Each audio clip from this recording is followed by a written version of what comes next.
Hello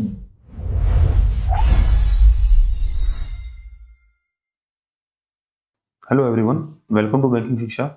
इस video में हम बात करेंगे जेबी के पेपर 3 की एएफएम का मॉड्यूल ए। हम जब देख रहे थे अकाउंटिंग प्रिंसिपल एंड प्रोसेस, जिसका चैप्टर 3 है maintenance of cash, subsidiary books and ledgers. तो मतलब कैश बुक या सब्सिडरी बुक्स और लेजर हम कैसे बनाते हैं। तो इसमें टॉपिक है जो रिकॉर्ड कीपिंग बेसिस, कि हम अकाउंटिंग करते समय रिकॉर्ड कीपिंग किस प्रकार करते हैं, अकाउंटिंग कैटेगरीज कितनी प्रकार की होती हैं, डेबिट और क्रेडिट के कंसेप्ट क्या है, गोल्डन रूल ऑफ अकाउंटिंग क्या है, accounting and columnar accounting mechanism क्या है, और जनरलाइजिंग किस प्रकार से हम करते हैं। ठीक है, तो ये सब टॉपिक्स हैं जो आपका बेस बनाएंगे कि आप अकाउंटिंग किस प्रकार से करेंगे आगे। ठीक है, ये अकाउंटिंग का बेस है। तो इसमें सबसे पहले हम बात करते हैं जर्नल की।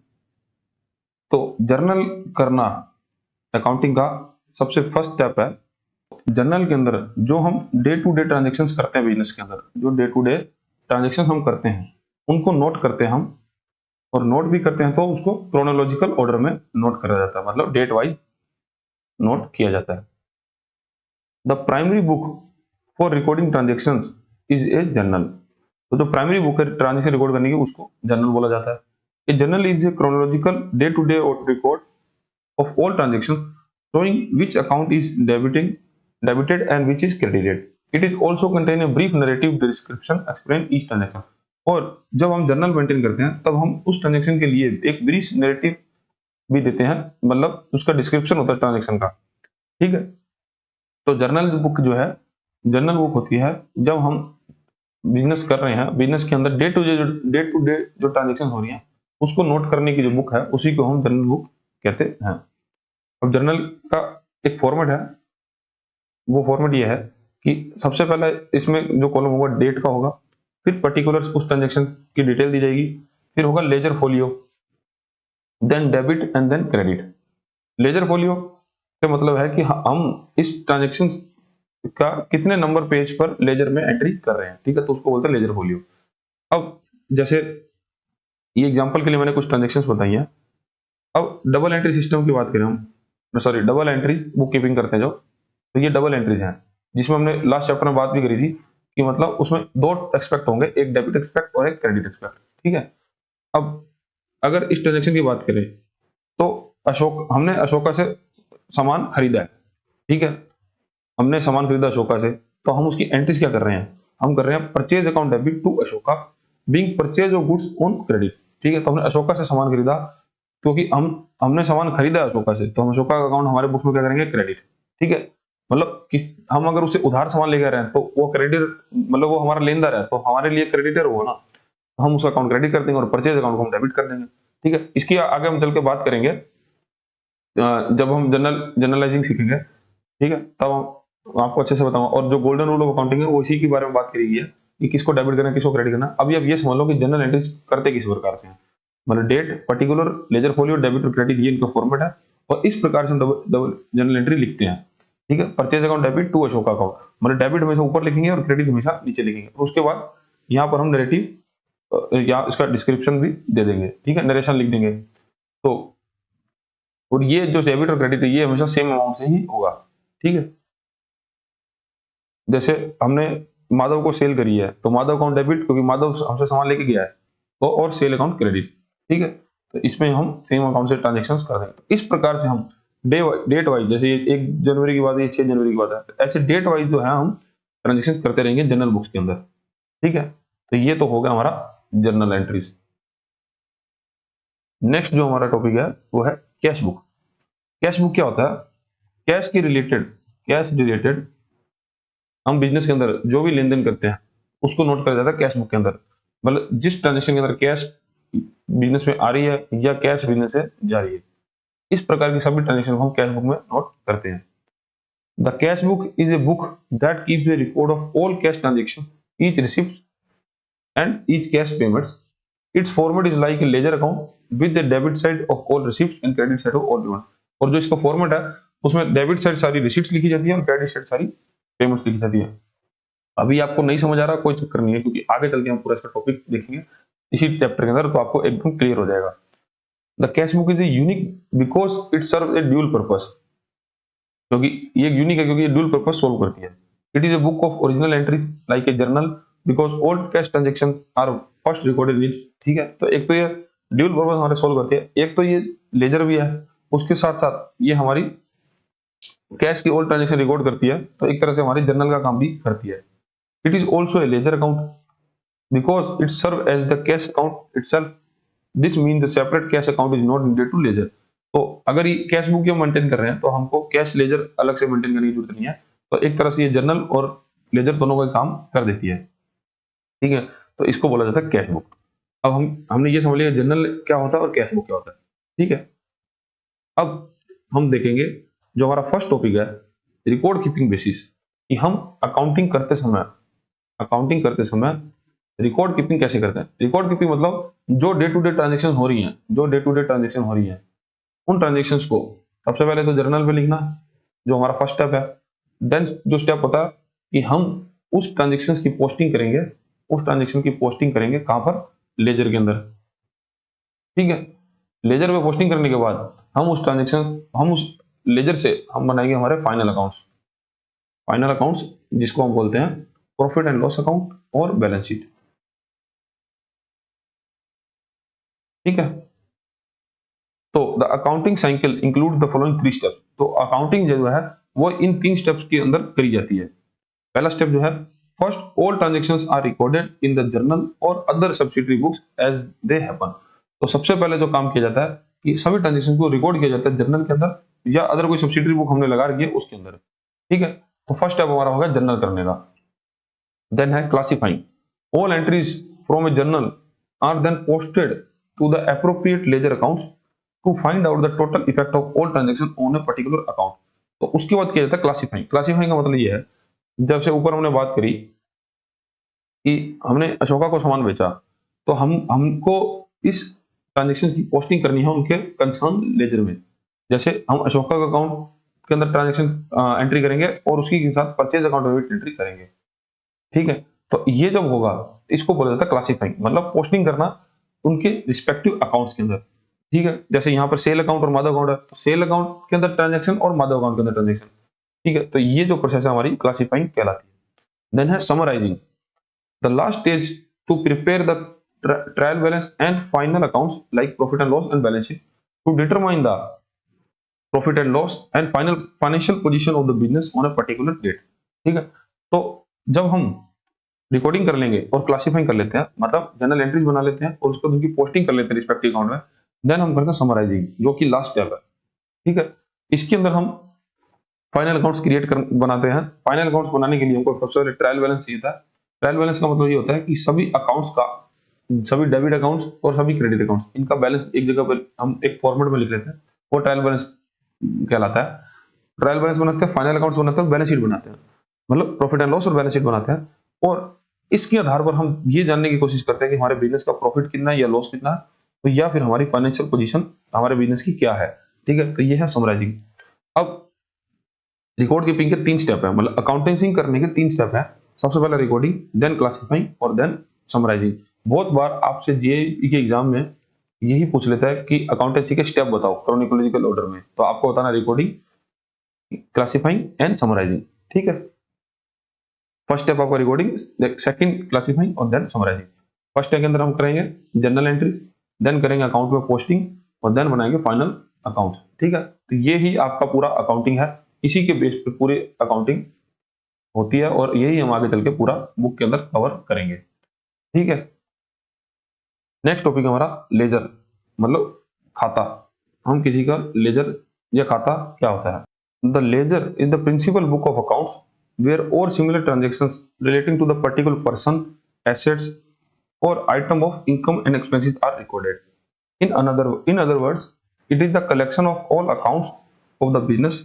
The main function of the ledger is to classify and sort all the items from the journal under the proper accounting heads. तो जनरल लेजर क्या होता है, लेजर हमारी एक खाता बुक होती है, मतलब जिसमें सभी अकाउंट्स का लेखा जोखा किया जाता है, ठीक है। अब लेजर के अंदर मेन काम ये किया जाता है कि हम जो जनरल एंट्रीज कर रहे हैं, जो जनरल एंट्रीज डेली बेस पर हम कर रहे हैं, उन एंट्रीज को क्लासिफाई करके ट्रांसफर करना रिस्पेक्टिव अकाउंट्स के अंदर। ठीक है, ये है लेजर। अब मानो कोई व्यक्ति को हमने सैलरी पे करी, मान लो हम हमने बिजनेस के अंदर किसी को सैलरी पे करी, तो हम सैलरी दे रहे हैं मान लो कि राम को, ठीक है, तब हम राम के अकाउंट में एंट्री करेंगे और सैलरी अकाउंट को भी एंट्री करेंगे। तो ये दोनों के अकाउंट में पोस्टिंग करना ही अकाउंटिंग अकाउंट्स मेंटेन करना बोला जाता है, और अकाउंट जो मेंटेन करते हैं वो हम लेजर बुक के अंदर करते हैं। ठीक है, अब हमने ये समझ लिया कि जर्नल क्या है और उसकी पोस्टिंग जो करते हैं लेजर क्या है। ठीक है, अब लेजर का एक फॉर्मेट है। फॉर्मेट ये है कि हम सबसे पहले लिखते हैं डेट, कि किस अकाउंट किस तारीख को डेट में, मतलब किस डेट को ट्रांजेक्शन हुई, पर्टिकुलर कि उस ट्रांजेक्शन की डिटेल क्या है। देन लिखते हैं जेएफ। जेएफ का मतलब होता है जर्नल फोलियो, मतलब जो जर्नल एंट्रीज हम मेंटेन कर रहे हैं जर्नल बुक के अंदर, तो उसका एक कोई जो पेज नंबर है, जो पेज नंबर है उस पेज नंबर को ही हम जर्नल फोलियो बोला जाता है। या उसमें हम कभी ट्रांजेक्शन नंबर डाल के रखते हैं, जैसे 1 2 3। ठीक है, तो जर्नल एंट्रीज पे वो ट्रांजेक्शन कितने नंबर पे हुई है तो वो ही यहाँ पर आता है। ये इसलिए रखते हैं कि हम उस ट्रांजेक्शन को ट्रैक जो है वो इजिली कर पाए। देन है अमाउंट का कॉलम, और ये हमारा हो गया इतना, ये हमारा हो गया डेबिट साइड, क्योंकि हम लेफ्ट साइड जो है वो डेबिट साइड लिखते हैं, और देन हम डेट पर्टिकुलर जो जनरल फोलियो और अकाउंट ये हम लिखते हैं क्रेडिट साइड। ठीक है, तो ये राइट साइड हमारा हो गया क्रेडिट साइड और लेफ्ट साइड हो गया हमारा डेबिट साइड। ठीक है, तो ये स्टैंडर्ड फॉर्मेट है, यही फॉलो होता है अकाउंटिंग के अंदर, और यही आपको याद रखना है कि सबसे पहले date particular journal folio amount, date particular journal folio amount. ठीक है, तो ये हमारा क्रेडिट साइड और डेबिट साइड हो गया। अब the left-handed side debit side and the right-handed side credit side. General folio stand for general folio. JF stand for general folio, which is the page number of journal where the original entry was recorded. तो general folio page number होता है जहां पर general book के अंदर original entry करी गई है। अब ऐसा इसलिए लिखते हैं जनरल फोलियो को कि हम एक दिन में ही मान लो सैकड़ों ट्रांजेक्शन्स करते हैं और हमारे पास सैकड़ों ही अकाउंट्स हैं, तो उस समय ये प्रॉब्लम आती है कि हम कैसे इसको ट्रैक कर पाए कि ये ट्रांजेक्शन कब हुई। मतलब एक दिन में अगर मान लो 100 ट्रांजेक्शन है तो उसको ढूंढना मुश्किल है ना, इसलिए हम पेज नंबर लेजर बुक में भी एंटर करते हैं। अब रिलेशनशिप क्या है जर्नल और लेजर के बीच में, द स्टेजेस ऑफ एंट्री। तो सबसे पहले एंट्री कब करते हैं, बुक बुक ऑफ फर्स्ट और ओरिजिनल एंट्री। तो जनरल बुक में फर्स्ट एंट्री जनरल बुक में, बुक फॉर सेकंड एंट्री। तो जब सबसे पहले हम जनरल बुक में एंट्री करेंगे उसके बाद हम पोस्टिंग जो करेंगे वो लेजर बुक में करेंगे, मतलब उनके अकाउंट्स में पोस्टिंग की जाएगी। देन है ऑर्डर ऑफ रिकॉर्ड्स। तो क्रोनोलॉजिकल ऑर्डर होगा डे टू डे, और लेजर के अंदर एनालिटिकल रिकॉर्ड्स होंगे सॉर्टेड बाय अकाउंट। तो अकाउंट बाय अकाउंट हम लेजर में पोस्टिंग करेंगे, मतलब जर्नल के अंदर हम day to day chronological order में एंट्री करेंगे, और लेजर के अंदर हम एनालिटिकल तरीके से करेंगे, मतलब कि जिस जो अकाउंट के अंदर हम एंट्री पहले करना चाहें, मतलब अकाउंट को सॉर्ट करेंगे, सॉर्ट करने के बाद उसमें एंट्रीज करते रहेंगे। ठीक है, देन है process. The process is called journalising. तो जर्नल बुक को मेंटेन करने को जर्नलाइजिंग कहा जाता है। और जब हम अकाउंट्स के अंदर अकाउंटिंग करते हैं, जब हम लेजर में अकाउंटिंग एंट्री करते हैं तो उसको बोला जाता है पोस्टिंग। ये आपको याद रखना है, ये टर्म्स कई बार पूछ लेते हैं कि अकाउंटेंसी के अंदर जर्नलाइजिंग किसे कहा जाता है और पोस्टिंग किसे कहा जाता है। तो जर्नलाइजिंग बोला जाता है जनरल बुक को मेंटेन करना और जर्नल में एंट्रीज करना, और जनरल बुक से जब लेजर्स के अंदर अकाउंट को ट्रांसफर किया जाता है या मेंटेन किया जाता है तो उसी को हम पोस्टिंग कहते हैं। ठीक है, तो ये हमने देख लिया जनरल बुक क्या होती है और लेजर क्या होता है। ये थोड़ा आपको ध्यान से देखना पड़ेगा क्योंकि ये आपका बेस है। जब तक आपका बेस क्लियर नहीं होगा ना तब आप आगे ट्रांजेक्शन नहीं समझ पाओगे। ठीक है, तो बेस आपको क्लियर करके चलना है, आपको फॉर्मेट समझना इसका कि क्या क्या फॉर्मेट है जनरल बुक का और लेजर का, और उसके बाद ट्रांजेक्शन कैसे होंगी वो हम आगे चल के देखेंगे। पहले फॉर्मेट समझना बहुत जरूरी है।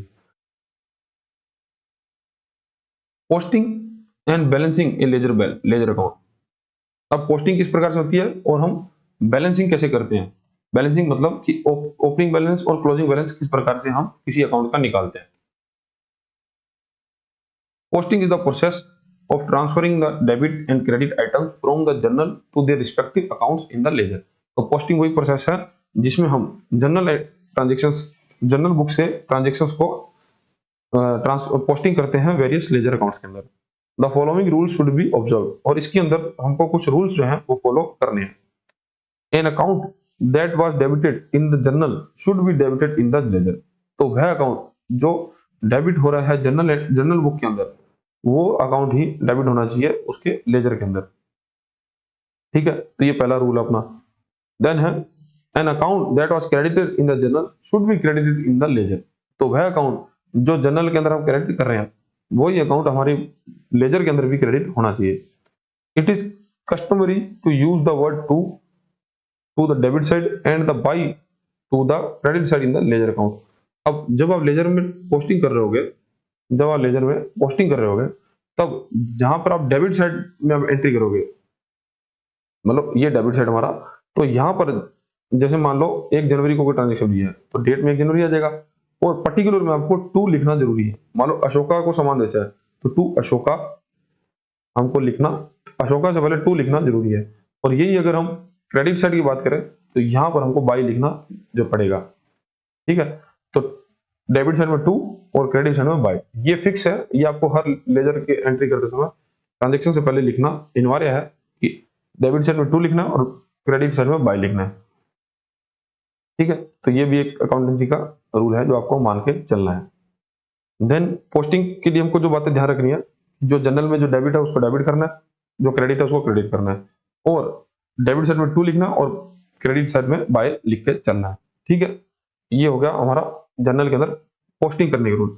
देन हम जब अकाउंट मेंटेन कर लेते हैं उसके बाद उसकी बैलेंसिंग करनी होती है। Balancing is the process of equalising the two sides of the account to find its balance.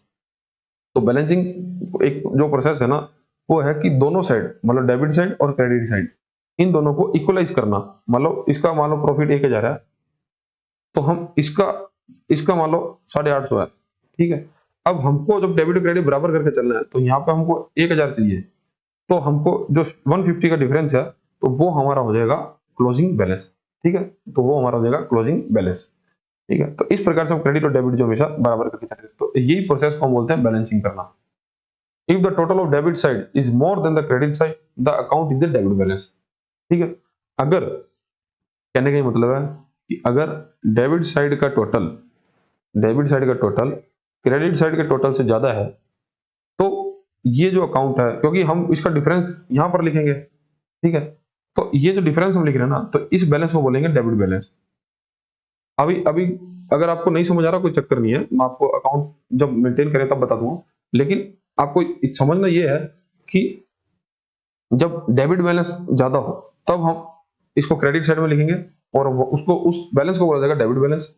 और if the total of credit side is more than the debit side the account is credit balance. और अगर credit का total ज्यादा है, मान लो ये दो side बना रहे हम, तो क्रेडिट का टोटल ज्यादा है यहाँ पर और डेबिट का टोटल कम है, तो हम जो डिफरेंस बैलेंस है वो इस तरफ लिखेंगे, तो इस बैलेंस को बोला जाएगा क्रेडिट बैलेंस। ठीक है, a debit balance is a personal account represent a debtor sum. तो अगर किसी का पर्सनल अकाउंट है, मतलब किसी व्यक्ति का अकाउंट है और उसका बैलेंस डेबिट है, तो इसका मतलब यह है कि वो हमारा बिजनेस का देनदार है, मतलब हमारा डेटर, मतलब वो हमको भविष्य में चल के पैसा पे करेगा। ठीक है, तो ये है बैलेंसिंग। देन एक credit balance is a personal account represent A creditor. और अगर इसी के अपोजिट अगर किसी का क्रेडिट बैलेंस है तो ये हमारा लेनदार है और इससे हमको बिजनेस के अंदर पैसा देना पड़ेगा। ठीक है, अब एक एग्जांपल समझ लेते हैं हम इसका पूरा, कि हम जनरल एंट्रीज करनी है और लेजर में ट्रांसफर करना है, देन उसी को जो पोस्टिंग करना बोलते हैं, और उसके बाद हम इसकी करेंगे बैलेंसिंग। ठीक है, तो इस एग्जांपल से ना आपको हर चीज समझ आ जाएगी। और इसी प्रकार का अगर क्वेश्चन आपको 5 नंबर का आपके अकाउंट्स में आपके लिए आएगा। ठीक है, कई बार जनरल एंट्रीज पूछ लेता है कि जनरल एंट्रीज बताओ कि इसमें कौन डेबिट होगा कौन क्रेडिट होगा, इस प्रकार से ऑप्शन देके भी आपसे जनरल एंट्रीज तो पूछी जाती है। ठीक है, तो पहला जो आपका एग्जांपल है वो है journalising the following transaction and post them to the ledger. तो सबसे पहले जनरल एंट्रीज करनी है, फिर उनको लेजर के अंदर पोस्ट करना है, मतलब अकाउंट्स के अंदर डालना है। तो 1 जनवरी को परचेज गुड्स फ्रॉम अशोका, तो 1 जनवरी से अशोका से गुड्स खरीदे कितने रुपए के, 5000 रुपए के। देन 6 जनवरी को सोल्ड गुड्स टू माधव 4000 रुपए के। फिर 6 तारीख को माधव को हमने गुड्स बेचे 4000 रुपए के। देन नेक्स्ट 18 जनवरी को पेड कैश टू अशोका, तो फिर 18 जनवरी को हमने 4,000 रुपये अशोका को कैश पे कर दिया, और देन 20 जनवरी को receive from Madhav on account 2,000 रुपये, और फिर हमने 20 जनवरी को 2,000 रुपये जो है माधव से रिसीव हुए। तो ये 4 की जनरल एंट्रीज करनी है और इन सबके रिस्पेक्टिव अकाउंट्स में पोस्टिंग करनी है। ठीक है, तो सबसे पहले देखते हैं कि इसी ट्रांजेक्शन कैसे होंगी। तो वही जनरल का जो फॉर्मेट आपको पता ही है, date, particular, ledger folio, debit और क्रेडिट। सबसे पहले तो हम ये फॉर्मेट बना लेंगे। उसके बाद 1 जनवरी को ट्रांजेक्शन क्या हुई, परचेज फ्रॉम द अशोका। तो हमने सामान खरीदा है अशोका से, अशोका ने हमको सामान दिया है। ठीक है, अशोका ने हमको सामान दिया, तो बिजनेस में सामान है अशोका से, तो अशोका क्या होगा, हमारा लेनदार होगा, तो हमारा क्रेडिटर हो जाएगा। और हमने खरीदा क्या, गुड्स परचेज किए, तो परचेज अकाउंट हमारा डेबिट हो जाएगा। तो debit, purchase account debit to Ashoka account. और ये भी ध्यान रखना कि जनरल एंट्रीज करते समय हमको यहाँ पर टू लिखना है, लेकिन मतलब क्रेडिट करते समय जिस अकाउंट को क्रेडिट कर रहे हैं उसके नाम के आगे टू लिखना, लेकिन डेबिट करते समय उसके आगे बाय नहीं लिखना। ठीक है, ये आपको ध्यान रखने की चीजें। तो सबसे पहले एंट्री होगी purchase account debit to Ashoka, और हम नरेशन में लिख देंगे being purchase of goods on credit, being purchase of goods on credit. अब कितने का, 5,000 रुपये डेबिट कर दिए और 5,000 रुपये ही क्रेडिट कर दी, क्योंकि 5,000 रुपये का सामान किया। अब परचेज अकाउंट को डेबिट कर दिया 5,000 से और अशोका अकाउंट को क्रेडिट कर दिया 5,000 से। ठीक है, तो ये हमारी होगी पहली ट्रांजेक्शन। देन है सोल्ड गुड्स टू माधव, कितने रुपए के, 4,000 रुपए के, और 6 जनवरी को, तो 6 जनवरी को हमने माधव को सामान बेचा। माधव हमारे बिजनेस से सामान लेकर गया है, माधव सामान लेकर गया है, हमने बिजनेस से उसको सामान दिया है, तो मतलब माधव जो है हमारा देनदार हो जाएगा, डेटर हो जाएगा, क्योंकि वो हमको पैसा देगा। ठीक है, तो Madhav account debit to sales, और सेल जब जब भी हम करेंगे तो सेल अकाउंट को क्रेडिट करेंगे, और परचेज हम जब करेंगे तो परचेज अकाउंट को डेबिट करेंगे। तो Madhav account debit to sales कितने से, 4,000 रुपए और 4,000 रुपए, और नरेशन में हम लिख देंगे being sell goods on credit, तो हमने उधार पर सामान बेचा। तो लिखना चाहो तो माधव आगे लिख सकते हो, लेकिन ये ऐसा कोई फॉर्मेट नहीं इसका। नरेशन के अंदर आप कुछ भी आपकी मर्जी से, मतलब आपको ट्रांजेक्शन याद रहे बस, इसलिए नरेशन लिखी जाती है। Madhav account debit to sales ना, 4,000 4,000। नेक्स्ट जो ट्रांजेक्शन है, paid cash to Ashoka 4,000 rupees on 18 January, तो 18 जनवरी को अशोका को हमने 4,000 रुपए पे किए। अब 4,000 रुपए जब पे किए हमने किसको, अशोका को, तो अशोका को हमने पैसा दिया, मतलब अशोका हम बिजनेस से पैसा लेकर जा रहा है। अगर बिजनेस से पैसा लेकर जा रहा है तो अशोका अकाउंट हमेशा होगा डेबिट। हमको यही देखना है कि बिजनेस में पैसा आ रहा है या जा रहा है, अगर जा रहा है तो डेबिट होगा, और अगर बिजनेस में पैसा आ रहा है तो वो क्रेडिट होगा, सिंपल सी बात है। अब अशोका को हमने 4,000 रुपए दिए 18 जनवरी को, तो मतलब हमसे पैसा जा रहा है, तो हम क्या करेंगे, अशोका अकाउंट को डेबिट कर देंगे और कैश अकाउंट को क्रेडिट कर देंगे। अब कंफ्यूजन ये होगी कैश अकाउंट को क्रेडिट क्यों करेंगे, क्योंकि देखो कैश में क्या होता है, कैश हमारा एक तरह से एसेट्स अकाउंट है। ठीक है, और एसेट्स अकाउंट जब हमको एसेट्स रिसीव हो रही होती है तब एसेट अकाउंट हमेशा डेबिट होता है, और अगर एसेट्स जारी होती है तो हमेशा क्रेडिट होता है। तो ऐसे इसका ऐसा चलता है, क्योंकि ये रियल अकाउंट है, और रियल अकाउंट की डेफिनेशन हम आगे बढ़ेंगे। रियल अकाउंट क्या होता है, उसको क्रेडिट डेबिट का रूल क्या है, कि गोल्डन रूल ऑफ अकाउंटिंग यही कहता है कि हम हमारे जो एसेट्स अकाउंट है उनको हमेशा, अगर हम उसको दे रहे हैं तो उसको क्रेडिट करेंगे, और वो अगर हमारी आ रही है तो उसको डेबिट करेंगे। तो हमने अशोका को दिए 4,000 रुपए, तो अशोका अकाउंट डेबिट, क्योंकि अशोका हमारा अभी अशोका को पैसा दे रहे हैं, तो Ashoka account debit to cash 4,000 and 4,000। Then next जो एंट्री करनी है, received from Madhav on account 2,000 रुपए, तो हमको 20 जनवरी को माधव से 2,000 रुपए प्राप्त हुए।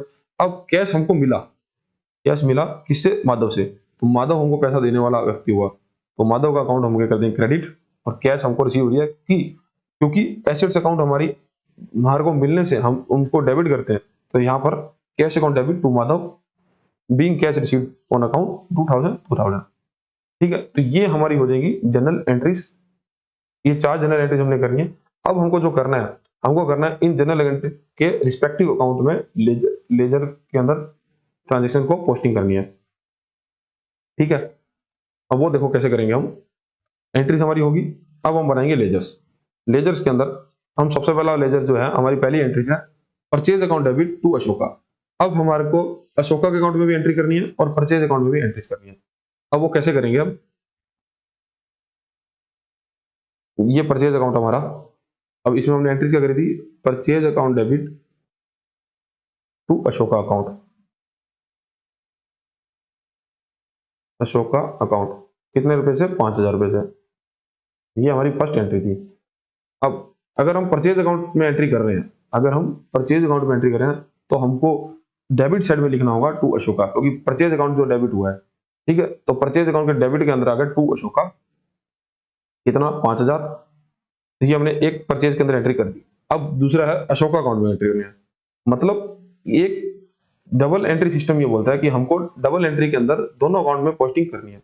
तो परचेज अकाउंट के अंदर तो हमने लिख दिया कि हमने अशोका से परचेज किया 5,000 रुपए का, लेकिन हमने अशोका अकाउंट में एंट्री करनी है कि अशोका को हमने सेल किया है, सॉरी अशोका से हमने सामान खरीदा है, तो अशोका अकाउंट को हमको क्रेडिट करना होगा। तब यहाँ पे हम अशोका का अकाउंट भी हमारे बुक्स के अंदर बनाएंगे। तो ये है अशोका का अकाउंट, और इसके अंदर हम लिख देंगे 1 जनवरी को हमने बाई परचेज किया है 5,000 रुपए अशोका से सामान, ठीक है। तो मतलब परचेज अकाउंट के अंदर हमने कर दिया टू अशोका, क्योंकि परचेज अकाउंट को परचेज अकाउंट डेबिट हो रहा है तो डेबिट साइड में लिख देंगे टू अशोका, और अशोका अकाउंट क्रेडिट हो रहा है यहाँ पर, तो क्रेडिट साइड में अशोका अकाउंट में क्रेडिट साइड में लिख देंगे बाय परचेज। हम जिसका अकाउंट है उसका नाम नहीं लिखेंगे, हम उसके रिवर्स जो उसकी अपोजिट एंट्री होगी, क्योंकि अशोका के अकाउंट के अंदर हम परचेज लिखेंगे और परचेज के अकाउंट के अंदर हम अशोका लिखेंगे, ठीक है। तो हमने पोस्टिंग के अंदर बात करी थी जब हमको एक रूल फॉलो करना है जिसमें डेबिट साइड में टू लिखना और क्रेडिट साइड में बाय लिखना है, इसीलिए हमने यहाँ पे बाय लिखा है। अब परचेज अकाउंट के अंदर टू अशोका 5,000 और अशोका अकाउंट के अंदर बाय परचेज 5,000, ठीक है। तो ये हमारी फर्स्ट जो एंट्री है वो हो गई है। सेकंड एंट्री है Madhav account debit to sales 4,000 और 4,000। तो 6 जनवरी को माधव अकाउंट का डेबिट हुआ था और सेल्स अकाउंट को क्रेडिट किया था 4,000 से।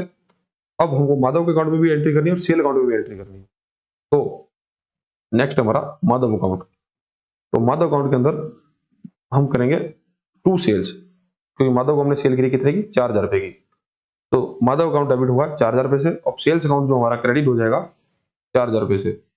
वही 6 जनवरी को सेल्स अकाउंट क्रेडिट हुआ 4,000 रुपए से, ठीक है। इस प्रकार से क्या हम पोस्टिंग करते हैं अकाउंट में, हम सेल्स अकाउंट में माधव का नाम लिखेंगे और माधव का अंदर सेल्स का नाम लिखेंगे, ठीक है। तो इस प्रकार से माधव का सामान बेचा जो 4,000 रुपए की उसकी एंट्री होगी। नेक्स्ट जो एंट्री है Ashoka account debit to cash.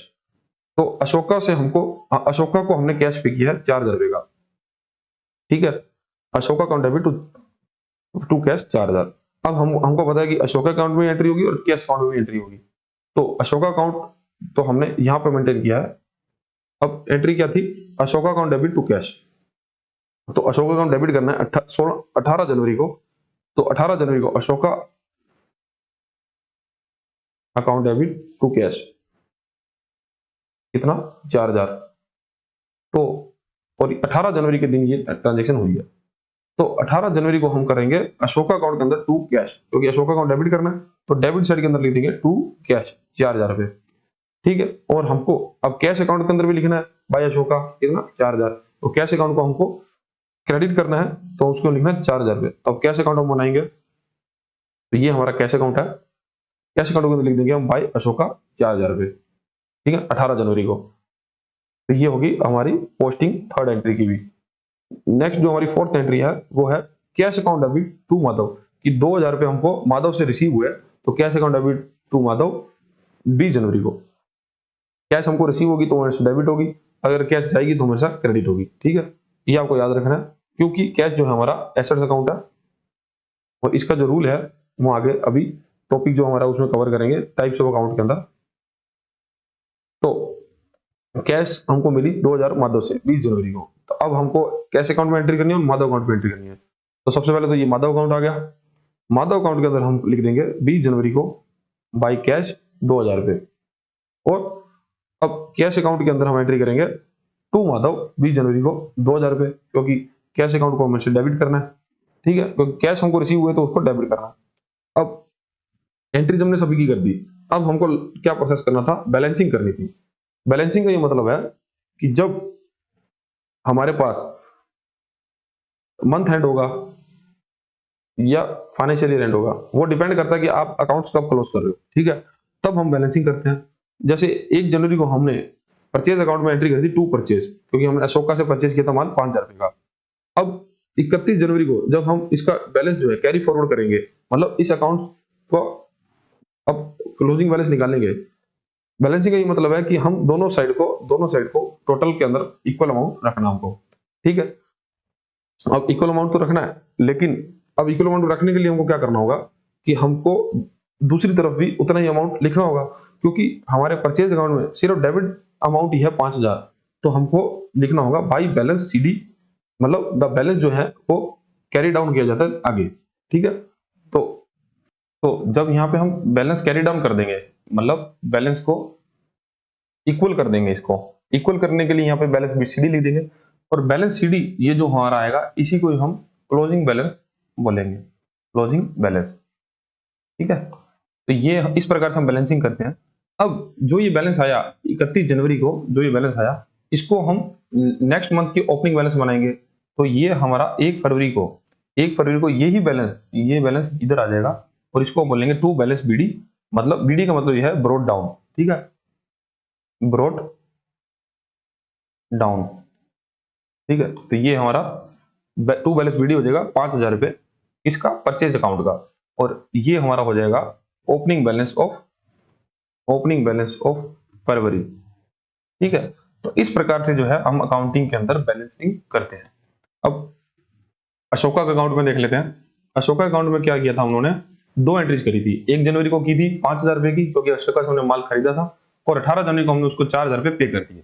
अब 5000 में से 4000, तो हमारा 1000 रुपए जो है, क्योंकि हमको क्रेडिट और डेबिट को हमेशा टोटल बराबर करके चलना है, तो यहाँ पर टू बैलेंस CD हमारा डेबिट साइड में आ जाएगा, क्योंकि ये जो हमारा बैलेंस है, तो यहाँ पर क्रेडिट साइड में एक कुछ अमाउंट नहीं था, मतलब 5000 रुपए बराबर करने क्रेडिट साइड में लिखना पड़ा, तो हम इसको बोलेंगे कि परचेज अकाउंट जो है क्रेडिट बैलेंस है परचेज अकाउंट के अंदर। लेकिन अशोका के अकाउंट के अंदर देखें तो अशोका का अकाउंट, सॉरी, यहाँ पर लिखेंगे डेबिट साइड में, क्योंकि डेबिट का बैलेंस ज्यादा था, लेकिन लिखा हमने उसको क्रेडिट साइड में। इस अकाउंट को बोलेंगे हम डेबिट बैलेंस। देखो, परचेज अकाउंट के अंदर हम 2 डेबिट किया था अशोका को, 2 अशोका अकाउंट की डेबिट किया था 5, तो यही हमने 5000 क्रेडिट साइड में लिखा बैलेंसिंग करने के लिए, तो इस बैलेंस को बोलेंगे डेबिट बैलेंस, क्योंकि डेबिट का बैलेंस ज्यादा था। और यही हम क्रेडिट की बात करें तो अशोका अकाउंट के अंदर क्रेडिट था 5000, डेबिट था 4000, तो 1000 रुपए हमको और डालना है उसको बैलेंसिंग करने के लिए। तो जो 1000 हमने डाला है डेबिट साइड के अंदर, क्योंकि इसका क्रेडिट बैलेंस ज्यादा है, तो इस 1000 को बोलेंगे हम इसका क्रेडिट अकाउंट बैलेंस है, ठीक है। तो 1000 रुपए to balance CD carry down, और ये हमारा इसका 31 जनवरी का क्लोजिंग बैलेंस हो जाएगा, और इसी को ही हम 1 फरवरी को ले जाएंगे आगे, जो होंगे brought down opening balance of 1 फरवरी 1000 रुपए, ठीक है। तो इस प्रकार से जो है हम बैलेंसिंग करते हैं अकाउंटेंसी के अंदर। माधव के अकाउंट के अंदर देख लो, माधव के अकाउंट के अंदर 2 सेल्स थी 4000, और 20 तारीख को उसने हमको 2000 रुपए दे दिए, लेकिन 2000 रुपए हमको और डालने पड़ेंगे, 2000 रुपए इक्वल करने के लिए 31 जनवरी को, ठीक है। तो ये हो गया बैलेंसिंग, और ये हमारा क्रेडिट आउट बैलेंस हो गया, और इसी को जब हम ओपनिंग बैलेंस बना देंगे 2000 रुपए, तो इसका ये जो बैलेंस है ये क्रेडिट बैलेंस कहलाएगा। सॉरी यार, गलती हुई, ये डेबिट बैलेंस कहलाएगा, ठीक है, 1 फरवरी को, क्योंकि इसका जो डेबिट बैलेंस है, ये डेबिट साइड है, ये क्रेडिट साइड है। तो डेबिट बैलेंस 4000 था, जिसमें 2000 उसे क्रेडिट करवा दिए थे, और 2000 उसके बाकी थे, तो 2000 जो बाकी है वो इसका डेबिट बैलेंस आगे कैरी फॉरवर्ड हो जाएगा, ठीक है। नेक्स्ट अब जो हमारा टॉपिक है वो है अकाउंट कैटेगरीज, कि अकाउंटेंसी के अंदर अकाउंट्स को वेरियस कैटेगरीज में बांटा गया, वो कैटेगरीज क्या क्या है और उनके अकाउंटिंग के रूल क्या है, ये हमको ध्यान रखना बहुत जरूरी है। और इसके अंदर से क्वेश्चन आता ही आता है हर बार, आपको ये टॉपिक बड़ा ही ध्यान से समझना है, और अगर ये समझ गए तो आप अकाउंटेंसी के क्रेडिट करना, किसको क्रेडिट करना किसको डेबिट करना, ये भी आप इजीली समझ जाओगे। All accounts can be classified into personal, real और नॉमिनल अकाउंट्स। तो अकाउंट्स के अंदर पर्सनल अकाउंट होते हैं, रियल अकाउंट होते हैं, और नॉमिनल अकाउंट्स के अंदर बांटा गया है। अब पर्सनल अकाउंट्स क्या है? These accounts show transaction with person with and other entities। तो पर्सनल अकाउंट उसको बोलते हैं जब किसी पर्सन के नाम से अकाउंट हो, जैसे राम श्याम, और या फिर एंटिटीज के नाम से, एंटिटीज लाइक कंपनीज, ट्रस्ट, या कोई अनदर गवर्नमेंट एंटिटीज, या कोई प्राइवेट एंटिटी, कुछ भी हो, तो उसको बोलते हैं पर्सनल अकाउंट। पर्सनल अकाउंट के 3 पार्ट है। पहला natural personal account, accounts of human beings, मतलब इंसानों के जो अकाउंट है उनको बोलते हैं natural personal account, like Mohan account, Rajesh account. Then आता है artificial personal accounts, personal account of corporate bodies और institution like limited company account और बैंक अकाउंट। तो जब हम अपनी बुक्स के अंदर किसी कॉर्पोरेट बॉडी को या किसी कंपनी का इस प्रकार से अकाउंट बोलते हैं तो उसको आर्टिफिशियल पर्सन बोलते हैं, तो उस अकाउंट को आर्टिफिशियल पर्सनल अकाउंट बोलेंगे। फिर आता है representative personal account, account that represent a certain group और person like rent outstanding account, salary outstanding account. तो ऐसे अकाउंट जो किसी सर्टेन पर्सन और ग्रुप ऑफ पर्सन को रिप्रेजेंट करते हैं तो उनको बोलते हैं हम रिप्रेजेंटेटिव पर्सनल अकाउंट। जैसे हमारा रेंट आउटस्टैंडिंग का कोई अकाउंट हो या सैलरी आउटस्टैंडिंग, मतलब सैलरी बकाया है या आउटस्टैंडिंग बकाया है। अब ये रिप्रेजेंट किसको कर रहा है कि रेंट किसको देना हमको, टेनेंट्स को, सॉरी ओनर को। तो ओनर को जो रेंट पे करना है तो उसको रिप्रेजेंट कर रहा है रेंट आउटस्टैंडिंग अकाउंट इस, ठीक है। और सैलरी किसको देनी है, एम्प्लॉइज को, तो उनका है एम्प्लॉय सैलरी आउटस्टैंडिंग अकाउंट, ठीक है। तो ये हमारा representative personal account. Personal account या किसी व्यक्ति का या किसी एंटिटी का या वह अकाउंट जो रिप्रेजेंट कर रहा है किसी पर्सन को या ग्रुप ऑफ पर्सन को, तो इनको हम पर्सनल अकाउंट की कैटेगरी में रखते हैं। अब है इम्पर्सनल अकाउंट, तो जो रियल और नॉमिनल अकाउंट है ना, जो रियल और नॉमिनल अकाउंट है ये दोनों इम्पर्सनल कैटेगरी में आते हैं, ठीक है। तो इम्पर्सनल अकाउंट क्या होता है, तो real account, these are account of assets और things that can be. Real account होता है एसेट्स का, ठीक है, एसेट्स का अकाउंट होता है रियल अकाउंट, और ये इसके अंदर ही कैश हमारी जो हम आती है वो रियल अकाउंट ही होती है। तो tangible real account, accounts of things that can be touched physically. तो टेंजिबल का मतलब ये होता है वैसे अकाउंट, वैसी एसेट्स हमारी जिसको हम टच कर सकते हैं, और इनटेंजिबल का मतलब होता है जो उसको हम टच नहीं कर सकते, अनटचेबल होती है, ठीक है। बस यही फर्क है। तो टच करने वाली एसेट्स बोला, टेंजिबल एसेट्स कौन सी हुई, लैंड, बिल्डिंग, फर्नीचर और कैश, ठीक है। तो ये हमारी टेंजिबल एसेट्स होगी। और intangible assets accounts like accounts of things that can not be touched but can be measured in terms of money. उनको टच नहीं किया जा सकता लेकिन उनको पैसे में मेजर किया जा सकता है, like goodwill, trademark, patent rights. तो इस प्रकार के जो एसेट्स हैं ये हमारी इनटेंजिबल एसेट्स होती हैं। जैसे गुडविल हमारे बिजनेस की कितनी है, या ट्रेडमार्क हमने कुछ ले रखा है, या कोई पेटेंट हमने फाइल कर रखा है, तो इस प्रकार की एसेट्स को हम इनटेंजिबल एसेट्स बोलते हैं, इनको हम टच नहीं कर सकते, ठीक है। तो ये हमारा रियल अकाउंट हुआ। अब है नॉमिनल अकाउंट। नॉमिनल अकाउंट होता है these are accounts of all expenses, losses, income and gains like salary accounts, rent accounts, interest received account. तो नॉमिनल अकाउंट में हमारे जितने भी प्रकार के खर्चे हैं, एक्सपेंसेस हैं, वो सब हमारे नॉमिनल अकाउंट है। और जितनी प्रकार की हमारी इनकम होगी उनके अकाउंट भी हमारे नॉमिनल अकाउंट की कैटेगरी में आएंगे। लाइक बिजनेस के अंदर सैलरी अकाउंट, रेंट अकाउंट, या कोई हम इलेक्ट्रिसिटी के पेमेंट, बिल की पेमेंट कर रहे हैं वो अकाउंट, ठीक है।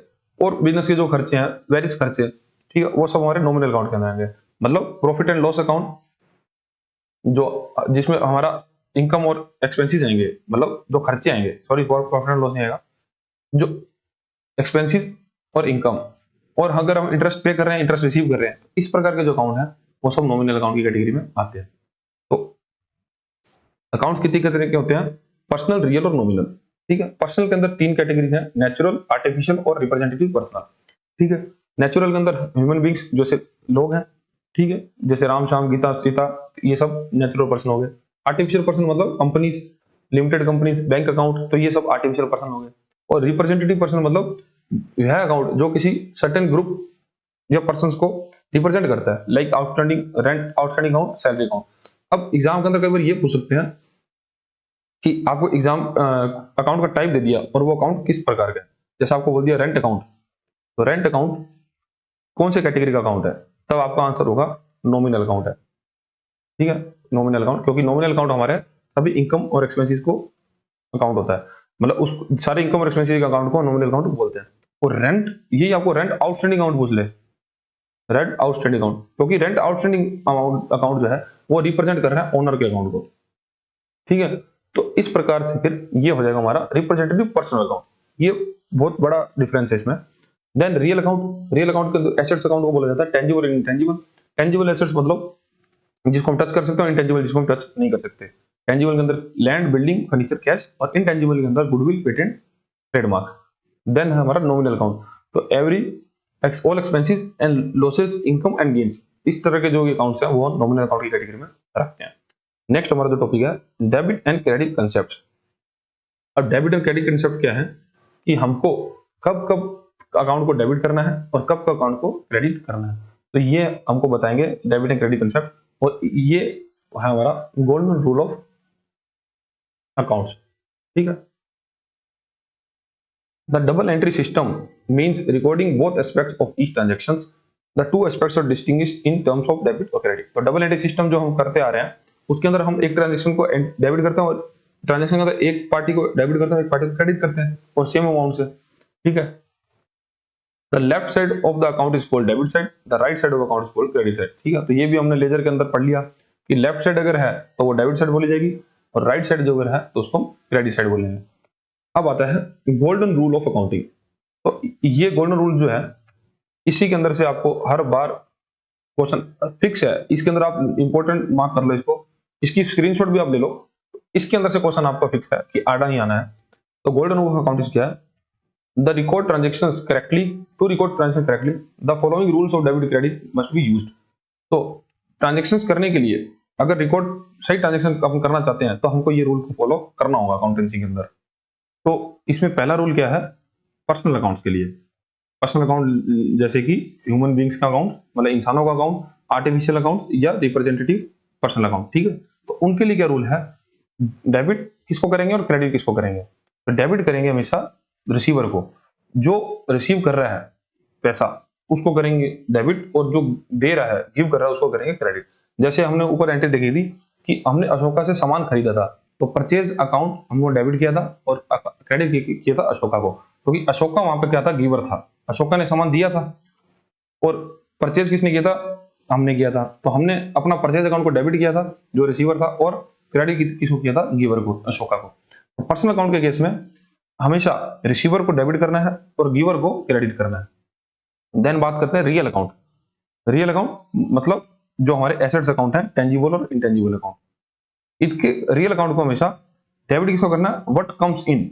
तो जब जो बिजनेस में आ रहा है उसको हमेशा हमको डेबिट करना है। लाइक हमारे को कैश रिसीव हुई थी, कैश रिसीव हुई थी माधव से, तो हमने क्या किया था, cash account debit to Madhav किया था।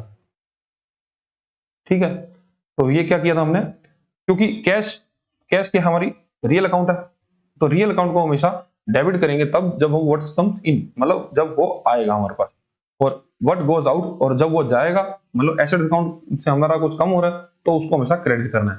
तो ये रूल है, ये अकाउंटेंसी का रूल है, तो हमको उसी को ही फॉलो करना है अगर हम ट्रांजेक्शंस को सही, हमारे जो अकाउंट्स है उसको सही मेंटेन करना चाहते हैं। तो रियल अकाउंट के केस में डेबिट किसको करेंगे, व्हाट कम्स इन, तो कैश अगर आएगा तो उसको डेबिट करेंगे और जाएगा तो उसको क्रेडिट करेंगे। सिर्फ कैश के केस में नहीं है, ये ऑल रियल अकाउंट्स के केस में है। देन है नॉमिनल अकाउंट। नॉमिनल अकाउंट हमारे ऑल इनकम और एक्सपेंसेस अकाउंट को हम नॉमिनल अकाउंट बोलते हैं। तो नॉमिनल अकाउंट के केस में अगर हमारा कोई एक्सपेंसेस हो रहा है तो ऑल एक्सपेंसेस एंड लॉसेस उसको हम डेबिट करेंगे, और अगर कोई इनकम हो रही है तो ऑल इनकम एंड गेन्स तो उसको हम क्रेडिट करेंगे। तो नॉमिनल अकाउंट के केस में अगर एक्सपेंसेस है तो उसको डेबिट करेंगे और इनकम है तो उसको क्रेडिट करेंगे, सिंपल। ठीक है, ये आपको ये समझना बहुत जरूरी है आपके लिए। जब तक आप ये नहीं समझोगे तब तक आप बेसिक आपका क्लियर नहीं होगा, और बेसिक क्लियर नहीं होगा तो आप इसके बाद जो फाइनल अकाउंट्स के चैप्टर पढ़ेंगे तो personal loss, profit and loss account और बैलेंस शीट आप नहीं बना पाओगे या सही नहीं बना पाओगे जब तक आप इस रूल को फॉलो नहीं करते। तो गोल्डन रूल्स ऑफ अकाउंटिंग क्या बोलता है कि जब हमारा अकाउंट जो है वो पर्सनल अकाउंट है, पर्सनल अकाउंट के केस में हम डेबिट करेंगे रिसीवर को और क्रेडिट करेंगे गिवर को, जो दे रहा है उसको क्रेडिट, जो ले रहा है उसको डेबिट। फिर रियल अकाउंट के केस में व्हाट कम्स इन, अगर कोई हमारी रियल एसेट्स आ रही है तब हम उसको डेबिट करेंगे, और अगर जा रही है तो उसको हम क्रेडिट करेंगे। और देन नॉमिनल अकाउंट के केस में सभी एक्सपेंसेस और लॉसेस को हम डेबिट करेंगे और सभी इनकम और गेन्स को हम क्रेडिट करेंगे। यही हमारा जो है गोल्डन रूल ऑफ अकाउंटिंग कहता है। अब इसका एग्जांपल देख लेते हैं हम। If A trader pay 1500 rupees as a salary to manager, और अगर कोई दुकानदार 1500 रुपए की सैलरी देता है अपने मैनेजर को, then the two accounts affected the salary and cash, क्योंकि इससे दो अकाउंट इफेक्ट होंगे। अब इसकी एंट्रीज क्या होगी, देखो हमने सैलरी दी किसके अंदर, कैश के अंदर, तो अब कैश की एंट्री दी तो कैश हमारा क्या है, रियल अकाउंट है। ठीक है, रियल अकाउंट है। अब कैश हमारा इस केस में जा रहा है, अगर कैश जाएगा तो हम उसको क्या करेंगे, क्रेडिट। ठीक है, व्हाट गोज आउट, तो कैश हमारा जा रहा है। अब हमने सैलरी किसको दी, मैनेजर को, और इससे हमारा सैलरी अकाउंट भी इफेक्ट होगा। तो सैलरी हमारा क्या है, सैलरी हमारा है एक्सपेंसिस, ठीक है, सैलरी हमारा क्या है एक्सपेंसिस। तो एक्सपेंसिस को क्या करते हैं हम, नॉमिनल अकाउंट को करते हैं डेबिट। तो हमको ये देखना है कि सैलरी हमारा क्या है, नॉमिनल अकाउंट है, और कैश अकाउंट हमारा क्या है, रियल अकाउंट है, ठीक है। ये दो तरह के अकाउंट हमारे इफेक्ट हो रहे हैं। अब सैलरी हम पे कर रहे हैं, मतलब हमारा खर्चा हो रहा है, खर्चा हो रहा है तो उसको हम करेंगे डेबिट। और हमको रियल अकाउंट के केस में क्या हो रहा है कि कैश हमारी जा रही है, तो व्हाट्स गोस आउट, व्हाट्स गोट आउट, तो हमारा होगा क्रेडिट। तो इसकी एंट्री होगी सैलरी अकाउंट डेबिट, यहाँ लिखा भी होगा salary account debit to cash account, ठीक है। तो 1500 से 1500 क्रेडिट, 1500 डेबिट और 1500 क्रेडिट, ठीक है। तो ये हमारी एंट्री हो जाएगी, salary account debit to cash 1500, ठीक है। तो इस प्रकार से हम एंट्रीज करेंगे हमारे आगे अकाउंटिंग करते समय। अब नेक्स्ट जो हमारा टॉपिक है accounting and columnar accounting mechanism. अब अकाउंटिंग के अंदर कुछ ऐसी कॉलम वाली अकाउंटिंग है, वो कैसे करते हैं, मतलब कॉलम से कुछ ऐसे फॉर्मेट है। इसके अंदर मेन तो हमारी आती है कैश बुक। जैसे a cash book is a record of all transaction concerning cash receipts and cash payments. तो कैश बुक हमने जो ऊपर भी पढ़ा था, कैश बुक बोला जाता है जहां पर हम ट्रांजेक्शन कैश की ट्रांजेक्शन सभी लिखते हैं, जिसमें हम कैश रिसीप्ट और कैश पेमेंट्स का लेखा जोखा करते हैं। If the two sides of debit side of all receipts and credit side of all payments, और इसके अंदर हम डेबिट साइड में सभी कैश की रिसीप्ट लिखते हैं और क्रेडिट साइड में सभी कैश पेमेंट्स लिखते हैं। कैश बुक जो है, कैश बुक जो है तीन तरह की होती है, एक तो सिंगल कॉलम, फिर एक डबल कॉलम, एक होती है थ्री कॉलम, ठीक है। कैश बुक जो है तीन तरह की होती है, सिंगल कॉलम, डबल कॉलम और थ्री कॉलम। तो सिंगल कॉलम क्या होती है, this is like an ordinary cash book with one amount column and each side of cash, ठीक है। तो जो हम नॉर्मल लेजर का जो फॉर्मेट था, लेजर का फॉर्मेट है, ठीक है, जिसमें क्रेडिट डेबिट साइड रहती है, तो ये है सिंगल कॉलम, ठीक है। तो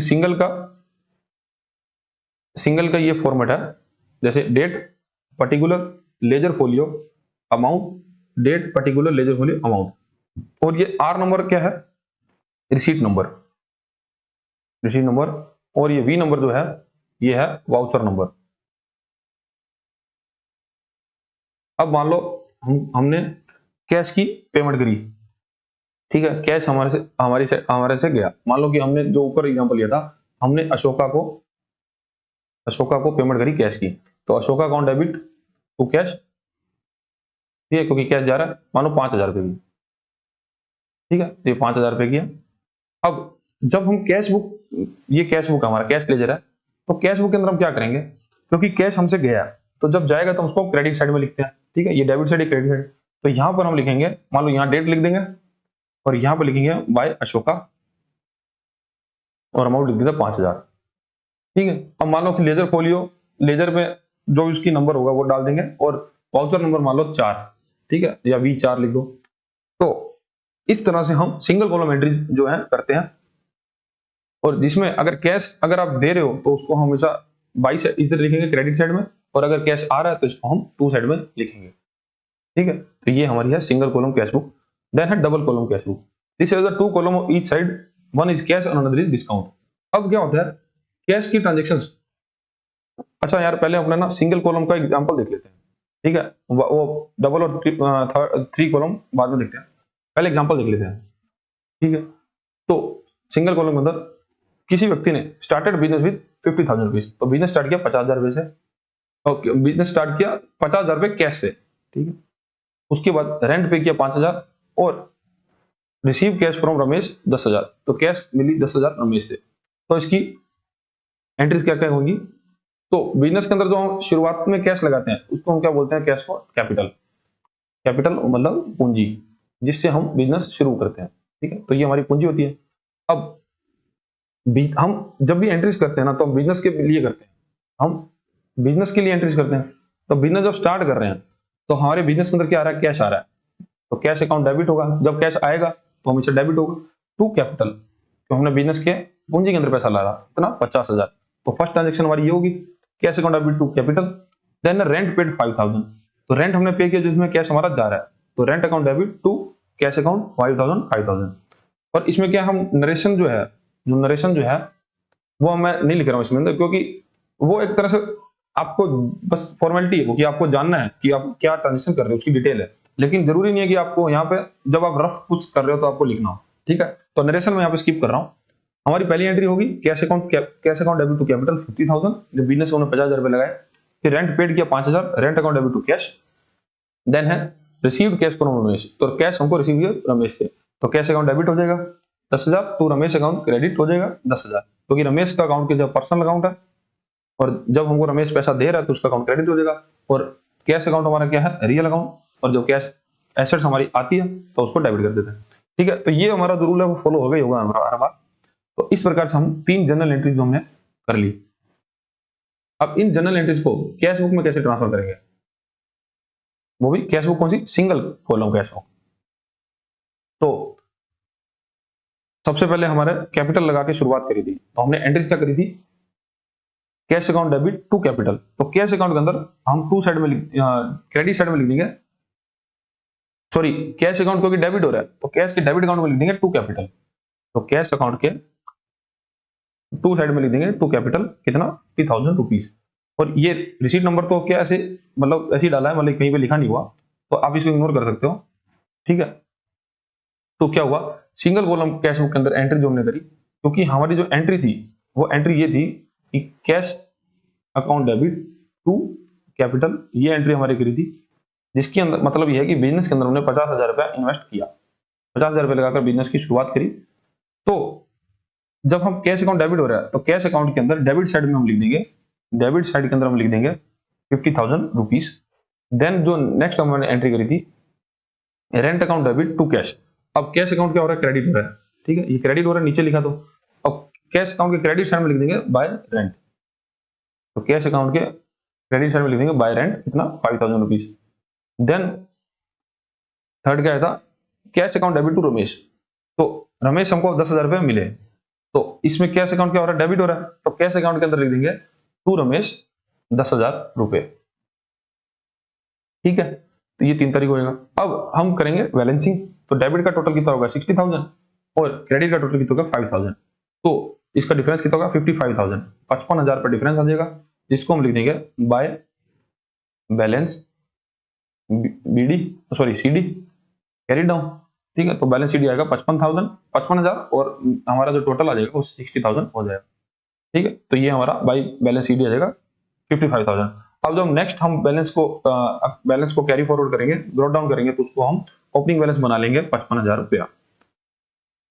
ठीक है, इस प्रकार से जो है सिंगल कॉलम कैश बुक काम करती है। और ये इसका जो फॉर्मेट है लगभग जो है हमारा लेजर बुक से ही मिलता है, बस इसके अंदर वाउचर नंबर और रिसीट नंबर ये दोनों ऐड हो जाते हैं, बाकी कोई इसमें डिफरेंस नहीं है। ठीक है, और ये जो मैंने ट्रांजेक्शन करके दिखाई है ना, ये सिर्फ मैंने आपको कैश के रिलेटेड ट्रांजेक्शन करी है। अब हमको रमेश अकाउंट, कैपिटल अकाउंट और रेंट अकाउंट इसकी ट्रांजेक्शन मैंने नहीं करी है, क्योंकि मैं आपको सिर्फ अभी कैश बुक ही समझा रहा हूँ। लेकिन जब हम इनके अकाउंट मेंटेन करेंगे कैपिटल अकाउंट, तो हम क्या करेंगे, जैसे फर्स्ट ट्रांजेक्शन थी cash account debit to capital, तो कैपिटल अकाउंट जब हम बनाएंगे तो कैपिटल अकाउंट क्योंकि हम क्रेडिट कर रहे हैं तो क्रेडिट साइड हम लिख देंगे बाय कैश। ठीक है, कैपिटल अकाउंट के अंदर क्रेडिट साइड लिख देंगे बाय कैश 50,000, और रेंट अकाउंट के अंदर क्योंकि रेंट अकाउंट डेबिट हो रहा है तो डेबिट साइड में लिख देंगे टू कैश 5,000। ठीक है, और जब हम रमेश का अकाउंट मेंटेन करेंगे यहाँ पे, क्योंकि रमेश अकाउंट क्रेडिट हो रहा है तो रमेश अकाउंट के अंदर क्रेडिट साइड में लिख देंगे बाय कैश 10,000। ठीक है, तो इस प्रकार से हम इनके रिस्पेक्टिव अकाउंट भी मेंटेन कर लेंगे। लेकिन अभी हमको सिर्फ कैश बुक की जरूरत थी तो मैं कैश बुक आपको समझाया। अब नेक्स्ट जो हमारा है two column cash book. Two column cash book क्या है, इसके अंदर बाकी फॉर्मेट तो वही रहेगा लेकिन डिस्काउंट जो है ऐड हो जाता है, क्योंकि कई बार क्या होता है हम जो कैश में सामान परचेज या सेल कर रहे हैं तो उसके अंदर हमको डिस्काउंट पे करते हैं या डिस्काउंट हमको रिसीव होता है, तब उसकी एंट्री भी हम कैश बुक के अंदर ही कर देते हैं। तो ये होता है टू कॉलम कैश बुक, और कोई फर्क नहीं है इसके अंदर। तो इसका एग्जांपल देखते हैं, received 9,800 rupees from Suresh in full settlement of 10,000 rupees, मतलब डिस्काउंट इसको मिला 200 रुपए का, तो मतलब 10,000 रुपए का हमने सामान बेचा था जिसके अंदर हमको 9,800 रुपीज मिले और हमने 200 रुपए का डिस्काउंट दे दिया। Paid 4,900 rupees to Mahesh in full settlement of 5,000 rupees, तो मतलब 100 रुपए का हमको डिस्काउंट रिसीव हो गया। 5,000 रुपए देने थे उसको 4,900 रुपीज हमने पे करके पूरा सेटलमेंट कर लिया। तो ये इस तरह की जो ट्रांजेक्शन होती है, इसकी पहले तो जनरल एंट्रीज देख लेते हैं।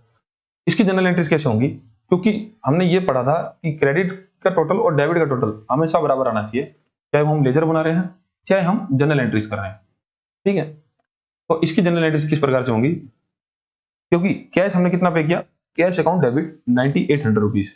ठीक है, क्योंकि कैश हमने सुरेश को पे किया 9800, तो कैश हमारा बिजनेस से, सॉरी कैश हमको पे नहीं किया, कैश हमको रिसीव हुआ, हमने फुल सेटलमेंट दिया, तो कैश हमको रिसीव हुआ तो ही हम कैश अकाउंट को डेबिट किया। ठीक है, क्योंकि कैश अकाउंट हमारा क्या है, रियल अकाउंट। ये गोल्डन रूल ऑफ अकाउंटिंग वही मैं बोल रहा हूँ। ठीक है, तो कैश हमारा क्या है, रिसीव हुआ 9800। अब हमने डिस्काउंट दिया, डिस्काउंट कितना दिया, 200 रुपए।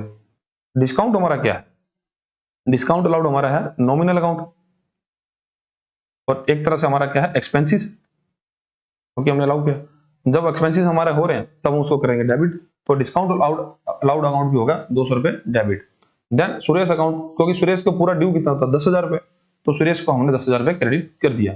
तो इस प्रकार से इसकी जनरल एंट्रीज बनेगी, cash account debit, discount allowed account debit to Suresh account 10,000, 1900 2000 total होगा 10,000 रुपए। ठीक है, तो ये हमारी होगी पहली ट्रांजेक्शन।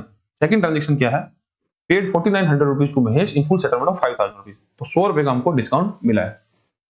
अब 5,000 रुपए देने थे, लेकिन हमने 4900 में सेटल कर दिया, तो इसकी ट्रांजेक्शन क्या होगी, महेश अकाउंट डेबिट, क्योंकि महेश को हमने 5,000 रुपए देने थे, तो महेश का अकाउंट पूरा 5,000 रुपए डेबिट होगा। हमने पे किया कितना, कैश के अंदर, कैश हमारा रियल अकाउंट है, रियल अकाउंट का जब पैसा पे करेंगे तो उसको क्रेडिट करेंगे, तो रियल अकाउंट में हो जाएगा 4900। और डिस्काउंट जो हमको मिला है, डिस्काउंट हमारा है नॉमिनल अकाउंट, और डिस्काउंट अगर हमको मिला तो हमारी एक तरह से क्या है, इनकम है, तब इनकम अगर हो रही है तो हम उसको क्रेडिट करेंगे। तो डिस्काउंट रिसीव्ड अकाउंट 100 रुपीज, तो 49 और 100 5000 रुपीज। तो ये हमारी होगी जनरल एंट्रीज। अब जनरल एंट्रीज के बाद हम करेंगे इसकी पोस्टिंग कहां पर, कैश बुक के अंदर, ओनली कैश बुक के अंदर मैं आपको दिखाऊंगा अभी। तो कैश बुक हमारी कौन सी मेंटेन करें, double column cash book. Double column cash book के अंदर सबसे पहले एंट्री क्या थी कि हमने कैश अकाउंट को डेबिट किया है कितने रुपए से, 9800 तो हमने दिए हैं सुरेश को, और डिस्काउंट हमको मिला 200 रुपए, तो हमको सिर्फ कैश अकाउंट के अंदर कितना लिखना है, 9800। कैश अकाउंट डेबिट हुआ तो टू साइड में लिख देंगे, टू सुरेश 9800, तो टू सुरेश 9800 रुपीज, डिस्काउंट हमको मिला 200 रुपए, तो सुरेश से हमको डिस्काउंट कितना मिला, 200 रुपए। ठीक है, 200 रुपए डिस्काउंट के कॉलम में और 9800 हमको अमाउंट के कॉलम में, तो टू सीरियस अकाउंट हो जाएगा। Then mess account debit 5000, cash 4900 और डिस्काउंट रिसीव 100 रुपए, तो 100 रुपए तो हमारा डिस्काउंट के कॉलम में आ जाएगा। कैश हमने कितना पे किया, 4900, और बाय महेश, क्योंकि कैश अकाउंट मेंटेन कर रहे हैं और कैश अकाउंट हमारा क्रेडिट हो रहा है, तो क्रेडिट साइड के अंदर हम बाय महेश लिखेंगे। महेश के अंदर हम डिस्काउंट के अंदर 100 रुपया और अमाउंट के अंदर 4900 लिख देंगे। इस प्रकार से हम ट्रांजेक्शन करेंगे। और अगर अब देखो इसके अंदर जब बैलेंसिंग करेंगे तो इसके अंदर 200 रुपया तो इसका टोटल आएगा और अमाउंट का टोटल आएगा 9800, यहाँ पर 100 रुपया टोटल आएगा और अमाउंट का टोटल आएगा 4900। अब हमारा डेबिट टोटल ज्यादा है, ठीक है, तो अब जब हम बैलेंसिंग करेंगे ना तो अकाउंट की अलग से करेंगे और अमाउंट के कॉलम की अलग से करेंगे। तो यहाँ पे लिखेंगे बाय बैलेंस CD, तो 100 रुपए यहाँ जोड़ देंगे और यहाँ पे कितना आ जाएगा 4900, ठीक है। तब हमारा जो टोटल है वो 200 और 9800 बन जाएगा और यही बैलेंस को फिर हम कैरी फॉरवर्ड कर देंगे, ब्रोट डाउन कर देंगे नेक्स्ट मंथ के लिए या ओपनिंग बैलेंस बना देंगे, ठीक है।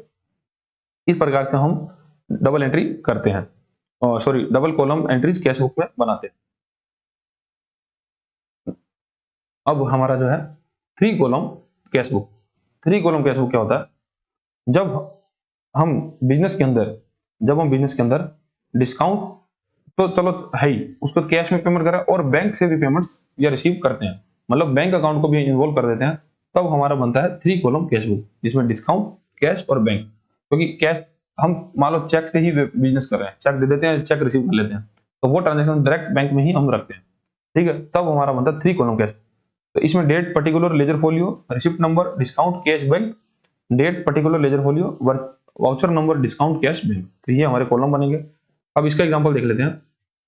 डिपॉजिटेड 20,000 कैश इनटू बैंक, तो हमने 20,000 रुपया जमा कराया है बैंक के अंदर। Then withdraw 5,000 cash from bank for office use, और ऑफिस यूज के लिए हमने 5,000 रुपये विड्रॉ किया बैंक से। Then received cheque of 9500 from Raj in full settlement of 10,000 discount allowed 500 rupees. और हमने राज से पैसा लेना था 10,000 रुपये, लेकिन उसने 9500 रुपये हमको चेक दे दिया और 500 रुपये का हमने उसको डिस्काउंट अलाउ कर दिया। ठीक है, अब सबसे पहले तो इसकी हम करेंगे जनरल एंट्रीज। अब जब तक हम जनरल एंट्रीज नहीं करेंगे ना, तब तक हम समझ ही नहीं पाएंगे कि हमको पोस्टिंग कैसे करनी है। ठीक है, ये वो जरूरी है। दूसरा, अब आपको क्या काम करना है, आपको एक तो ना जनरल एंट्रीज करनी है बार बार। जितने भी मैंने आपको ऊपर एग्जांपल दिया ना, एक बार खुद से आपको ट्राई करना है कि जनरल एंट्रीज आप कर पा रहे हो नहीं। अगर नहीं कर पा रहे तो आपको दोबारा से टाइप्स ऑफ अकाउंट के अंदर जाकर गोल्डन रूल ऑफ अकाउंटिंग पढ़ना है। गोल्डन रूल ऑफ अकाउंटिंग पढ़ना, उसके बाद आप और इसको क्लियर कर पाओ। ठीक है, तो सबसे पहली एंट्री जो है, डिपॉजिट 20,000 कैश इनटू बैंक। अब इसमें क्या हुआ है कि हमारे बिजनेस से, क्योंकि हम बिजनेस के लिए काम कर रहे हैं, हमारे बिजनेस से क्या है, बैंक एक अलग एंटिटी है। भले बैंक के अंदर बैलेंस हमारा ही है, लेकिन बैंक एंटिटी अलग है। तो हमारे बिजनेस से अगर कैश जा रहा है, ठीक है, कैश तो जा ही रहा है, हम कैश दे रहे हैं किसको, बैंक को, तो हमारे बिजनेस से कैश जा रहा है। अब कैश अगर जाएगा, अगर रियल अकाउंट कम हो रहा है बट गोज आउट, तो हम उसको क्या करते हैं, हमेशा क्रेडिट करते हैं। ठीक है, तो bank account debit to cash 20,000। इस प्रकार से हमने 20,000 रुपये जमा कराया बैंक में। Then withdraw 5,000 cash from bank for office use. अब 5,000 रुपये हमने विड्रॉ किए बैंक से फॉर ऑफिस यूज। 5,000 रुपये हमने विड्रॉ किया, कैश हमको मिल रही है, तो cash account debit 5,000 to bank account 5,000। Then है cheque received from 9,500 from Raj in settlement of 10,000। अब हमको चेक मिला है, चेक कहाँ जमा होगा, बैंक के अंदर। हमको कैश नहीं मिला है, चेक मिला है। ठीक है, अब बैंक अकाउंट भी हमारा क्या है, रियल अकाउंट ही है वैसे तो। ठीक है, बैंक अकाउंट हमारा रियल अकाउंट है। अब रियल अकाउंट के अंदर अगर पैसा आ रहा है, तो रियल अकाउंट के अंदर पैसा आ रहा है तो उसको हम करते हैं डेबिट। तो bank account debit 9,500, cash allow 500 और टू राज अकाउंट हम 10,000 से क्रेडिट कर देंगे। ठीक है, तो बैंक के अंदर हमको मिले 9500 रुपए, हमने उसको डिस्काउंट दे दिया। डिस्काउंट हमारा क्या, नॉमिनल अकाउंट है, हमारा एक्सपेंसिस है, तो उसको हमने डेबिट कर दिया। और टू राज हमारा पर्सनल अकाउंट है। अब पर्सनल अकाउंट, अगर पर्सनल अकाउंट के अंदर पैसा आ रहा है तो उसको हम क्रेडिट करेंगे, क्योंकि राज के हैं गिवर है, तो गिवर को हमने क्रेडिट कर दिया। ठीक है, इस प्रकार से हम जनरल एंट्रीज बना लेंगे।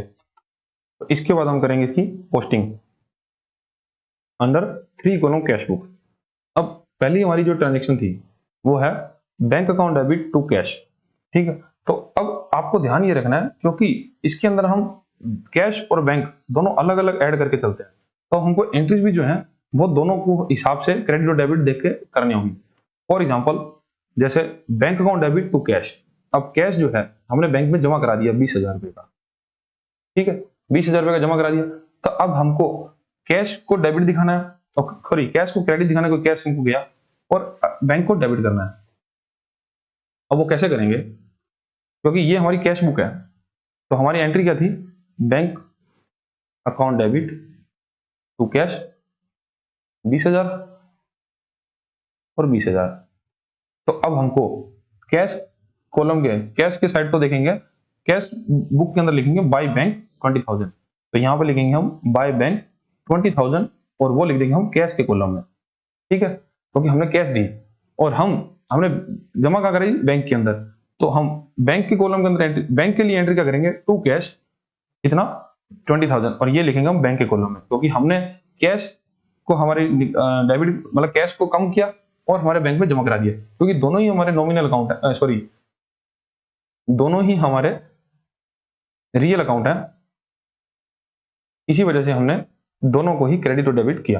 अब क्योंकि कैश बुक जो 3 कॉलम की कैश बुक है ना, उसमें हम बैंक अकाउंट को साथ में लेकर चलते हैं, इसीलिए हम इनको दोनों तरफ एंट्री करते हैं, और इसी एंट्री को हम कॉन्ट्रा एंट्री बोलते हैं। कॉन्ट्रा एंट्री, ये है कॉन्ट्रा एंट्री। जब हम दोनों तरफ एंट्री करके रखते हैं तो उस एंट्री को हम कॉन्ट्रा एंट्री बोलते हैं। अब हमने क्या किया, 20,000 रुपए कैश जमा करा दिए बैंक के अंदर, तो हमने हमारी कैश जो है 20,000 से कम कर दी और बैंक के अंदर 20,000 रुपए जोड़ दिए। ये है हमारी कॉन्ट्रा एंट्री। ठीक है, नेक्स्ट ट्रांजेक्शन हमने करी है cash account debit to bank. अब हमने 5,000 रुपए विड्रॉ किए बैंक से, तो cash account debit to bank. अब हमने विड्रॉ किए, तो विड्रॉ के समय क्या करेंगे हम, कैश हमको मिली है, कैश हमको मिली है, तो हमने क्या entry, cash account debit to bank 5,000 रुपए। तो अब कैश अकाउंट के अंदर लिख देंगे टू बैंक, तो टू बैंक लिख देंगे 5000, क्योंकि 5000 हमको कैश रिसीव हुई है, ठीक है। और जब रिसीव होती है तो हम उसको डेबिट साइड में लिखते हैं, ये डेबिट साइड है या क्रेडिट साइड। तो जब हमको रियल अमाउंट रियल अकाउंट के अंदर ट्रांजेक्शन अगर कोई आ रही है तो हम उसको डेबिट करते हैं। तो कैश हमने 5000 रुपए डेबिट कर दी, और यही बाई कैश हम लिख देंगे बैंक साइड में, लिख देंगे बाई कैश 5000 रुपए, ठीक है। तो ये बैंक के कॉलम में लिख देंगे 5000, क्योंकि हमने 5000 रुपए कैश विड्रॉ करी है, और ये भी हमने करी है कॉन्ट्रा एंट्री। नेक्स्ट है हमारा bank account debit, discount account debit to Raj 10,000। तो हमने राज से 9500 रुपए का चेक ले लिया था, और 500 रुपए का उसको डिस्काउंट दे दिया, और फुली उसका 10,000 रुपए सेटल कर दिया। अब बैंक के अंदर हमको पैसा आया, ना कि कैश के अंदर है।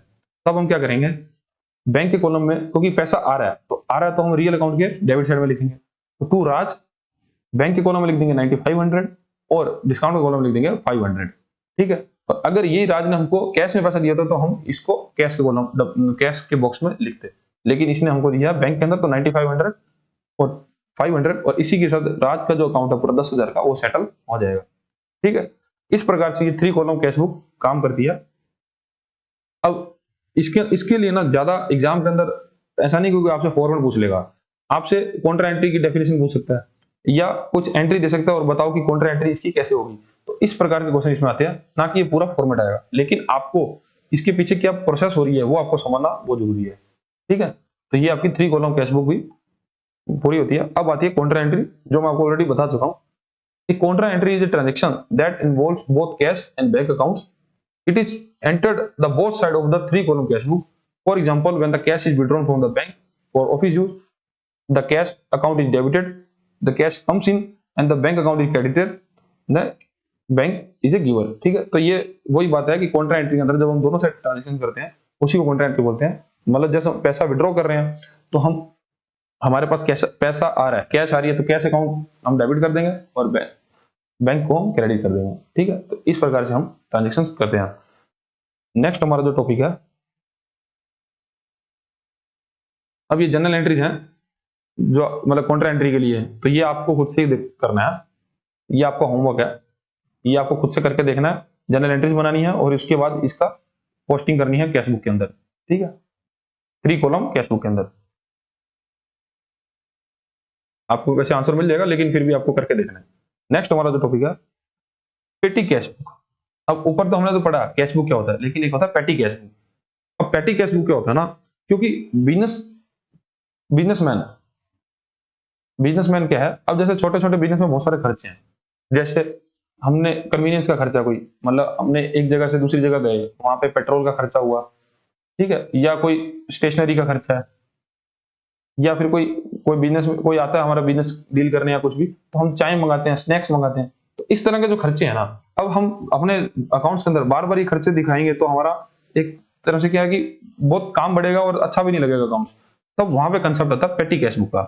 पेटी कैश बुक का ये मतलब है कि हम कुछ पैसा जो है वो अलग से अकाउंटेंट को दे देते हैं, ठीक है, निकाल कर, जो से छोटे मोटे जो खर्चे हैं उस अमाउंट से, उस कैश से हमारा अकाउंटेंट जो है वो ये सब खर्चे करता रहता है, और एक मंथ के एंड में या एक टाइम पीरियड के बाद उस सब खर्चों की कंपाइल करता है और एक डिटेल बना लेता है, और ये रिपोर्ट दे देता है फिर मेन कैशियर को, मेन अकाउंटेंट को, ठीक है। तो ये काम होता है पेटी कैश बुक का। मतलब कुछ अमाउंट अलग से निकाल के रखो, उससे छोटे मोटे खर्चे लिखो, और जब पेटी कैश बुक का पूरा जितना भी खर्चा किया वो बन जाए, तब उसकी एंट्री कर दो हमारे बुक्स के अंदर कि हमने पेटी कैश एक्सपेंसेस कुछ किया है, ठीक है। इससे क्या होगा कि आपको ये बार बार होने वाले जो छोटे छोटे खर्चे हैं ये लिखने की जरूरत नहीं होगी, ठीक है। A petty cash book is a subsidiary book used to record all small petty payments such as the postage, convenience fee. The person who maintain the book is petty cashier. और जो वह व्यक्ति जो ये इसको मेंटेन करता है उसको बोलता है पेटी कैशियर, ठीक है। अब ये एक तरह से सब्सिडरी बुक की है, कैश बुक की सब्सिडरी बुक है, क्योंकि जब छोटे छोटे खर्चे हो जाएंगे तब हम कैश बुक में लिख देंगे पेटी एक्सपेंसिव, ठीक है, एक साथ। और अगर किसी को डिटेल देखनी होगी तो वो सब्सिडरी बुक खोल के देख लेगा कि कितना किस पे खर्चा किया है। अब ये जो है ये 2 तरीके की होती है, एक होती है सिंपल पेटी कैश बुक और एक होती है कॉलमर पेटी कैश, ठीक है, एक सिंपल और एक कॉलमर। तो सबसे पहले तो हम बात करते हैं सिंपल की। तो सिंपल का फॉर्मेट क्या है कि देखो, जब अमाउंट रिसीव होगी, अमाउंट रिसीव का column, date, CBF cash book folio, CPF मतलब cash book folio, particular, ledger folio, LF, voucher number और अमाउंट, ये हमारा फॉर्मेट रहेगा। पर्टिकुलर्स में जैसे क्या बैलेंस था, बैलेंस कितना ब्रोड डाउन किया, कैश हेड कैशियर कितनी रिसीव हुई, पोस्टर का खर्चा, स्टेशनरी खर्चा, कैरीज खर्चा, मिसलेनियस एक्सपेंसेस, और लास्ट में जो बैलेंस बचा उसको कैरी डाउन कर देंगे। ठीक है, फिर जब नेक्स्ट मंथ की बनाएंगे तो फिर वापस से ब्रोड डाउन से शुरू करेंगे। तो ये हमारा जो फॉर्मेट है, ये सिंपल पेटी कैश बुक का। अब इसका कुछ एग्जांपल देख लेते हैं हम।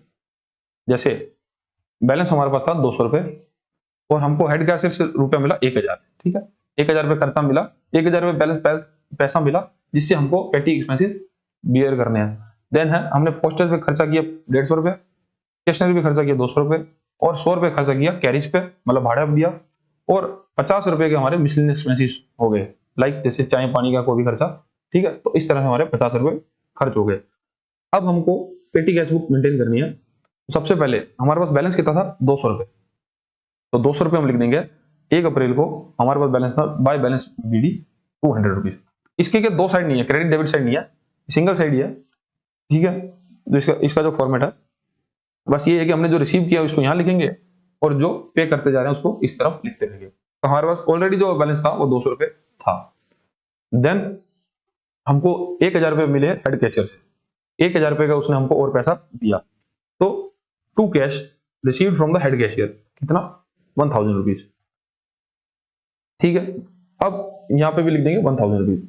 अब टू कैश क्यों आया यहाँ पे, टू कैश इसलिए आया क्योंकि उसने पैसा जब दिया ना तब उसने क्या किया, petty cash book account to cash किया था 1000 रुपये, ये इसकी जनरल एंट्री हुई है। ठीक है, ये मतलब अगर वो ट्रांजेक्शन करते तो हम इसकी ये एंट्री करते, तब पेटी कैश बुक हम मेंटेन कर रहे हैं तो उसमें टू कैश हमने लिख दिया, एक था 1000 रुपये। ठीक है, अब जो हमारे खर्चे हुए हैं, पोस्टेज के ऊपर 150, स्टेशनरी पे 200 और कैरिज पे 100 रुपया। तो पोस्टेज के ऊपर 150, स्टेशनरी पे 200 और कैरिज पे 100 रुपया। अब यहाँ पे लिखा हमने बाय बाय बाय बाय का ये मतलब है क्योंकि ये जो हमारे एक्सपेंसेस हैं ये हमारे क्या है, नॉमिनल अकाउंट है, और जब नॉमिनल अकाउंट हमारा पेमेंट हो रही होती है तो उसको हम क्या करते हैं, क्योंकि सारे एक्सपेंसेस को हमको करना होता है डेबिट। अब जब हमने इनकी पेमेंट करी तो हमने इनकी ट्रांजेक्शन क्या करी होगी, मतलब एंट्री क्या बनाई होगी, postage account debit to petty cash book या कैश बुक, पेटी कैश लिख देते हैं। ठीक है, तो पोस्टेज कितनी है, 150 रुपये और इसमें 150। अब 150 जब हम पेटी कैश बुक की एंट्री करेंगे तो यहाँ पे हम क्या लिखेंगे, बाय पोस्टेज। तो यहाँ इसलिए यहाँ पे बाय लिखा है। तो हमने ये खर्चे किए, 150 पोस्टेज पे, 200 रुपये स्टेशनरी पे, 100 रुपये का भाड़ा भरा और मिसलेनियस एक्सपेंसेस जो हमारे 50 रुपीज थे। ठीक है, अब हम इन सबको जोड़ेंगे क्योंकि तो हमारे पास 200 रुपये, ये 1000 और 1200 रुपये ये हो गए क्रेडिट में, और डेबिट हमने कितना दे दिया, 350, 400 और 500।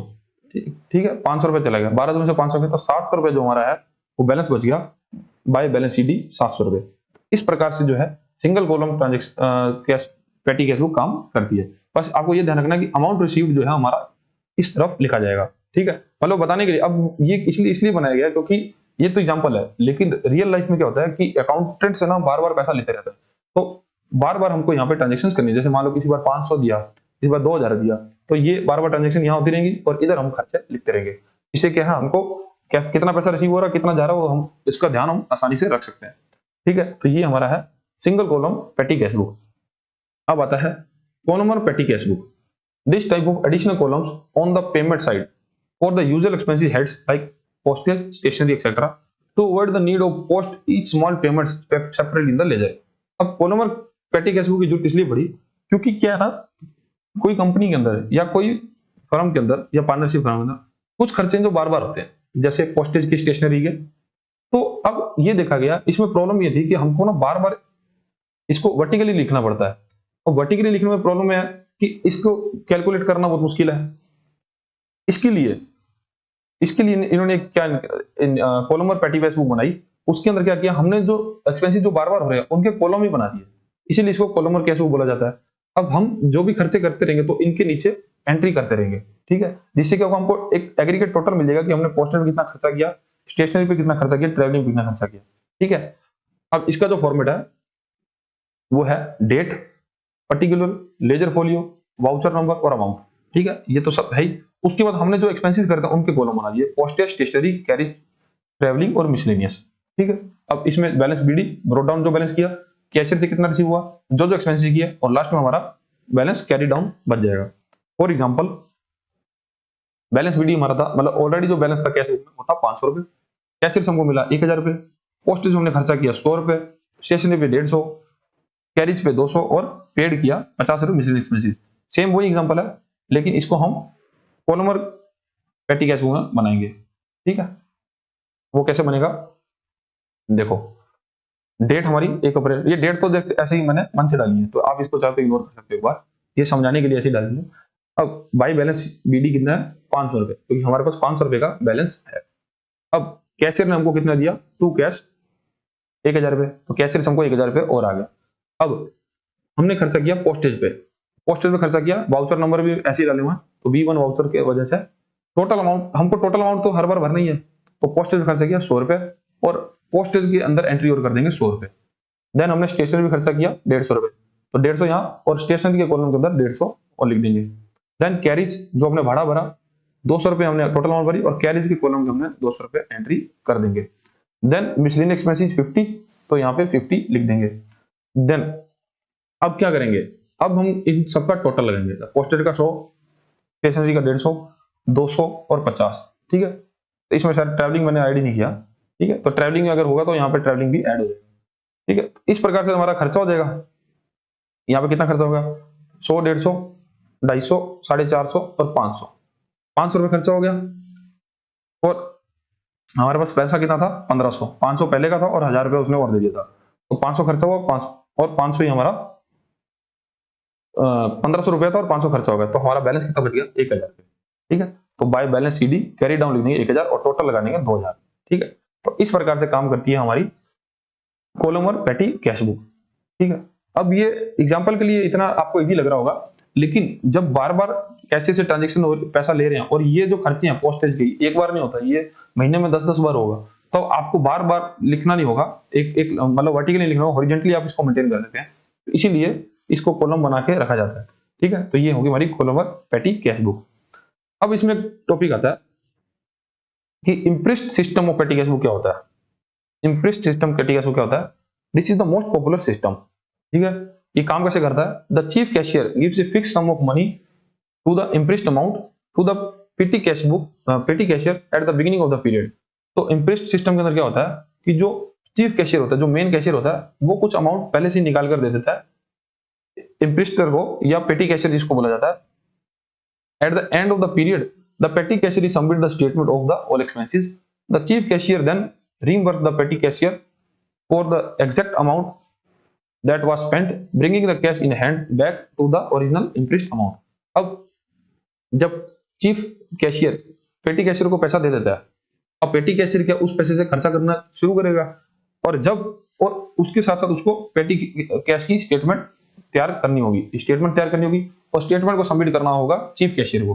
ठीक है, देन चीफ कैशियर उस जितना पैसा उसने खर्चा किया उसका रिवर्स कर देगा, और मतलब उसका जो अकाउंट है वापस टॉप अप कर देगा उतने ही अमाउंट से, जिससे क्या है वो नेक्स्ट मंथ भी वापस खर्चा कर सकता है। तो ये है imprest system of petty cash book. अब कई बार यही पूछ लेते हैं impressed system petty cash book का क्या होता है, और उसमें 4 आपको ऑप्शन मिल जाएंगे। ठीक है, तो उसमें आपको मतलब इस टाइप के क्वेश्चन भी आपसे पूछे जाते हैं, इम्प्रेस्ड सिस्टम पहले पूछा भी गया आपसे, तो आपको ये ध्यान रखना है। ठीक है, तो ये हमारा खत्म होता टॉपिक पेटी कैश बुक। नेक्स्ट और लास्ट जो हमारा टॉपिक है वो है जनरलाइजिंग। जनरलाइजिंग मतलब हमने ऊपर भी पढ़ा था, जनरलाइजिंग होता है जब हम बिजनेस के डे टू डे ट्रांजैक्शंस को रिकॉर्ड करते हैं जर्नल बुक के अंदर, तो उसी को हम जनरलाइजिंग कहते हैं। The journal is a book of prime entry which every transaction is recorded chronologically before being posted the ledger. तो लेजर से पोस्ट करने से पहले जो जनरल बुक में रिकॉर्डिंग की जाती है ट्रांजैक्शन की, उनको जनरलाइजिंग बोलता है। The process of recording transaction is called journalising. ठीक है, अब जनरल एंट्री, जनरल के अंदर 5 कॉलम होते हैं, जो मैंने ऊपर आपको कॉलम फॉर्मेट दिखाया था सबसे पहले, जब चैप्टर शुरू किया था सबसे पहले जनरल का ही आपको मैंने फॉर्मेट दिखाया था। इसमें date, particular, ledger folio, amount और क्रेडिट अमाउंट और डेबिट अमाउंट। ठीक है,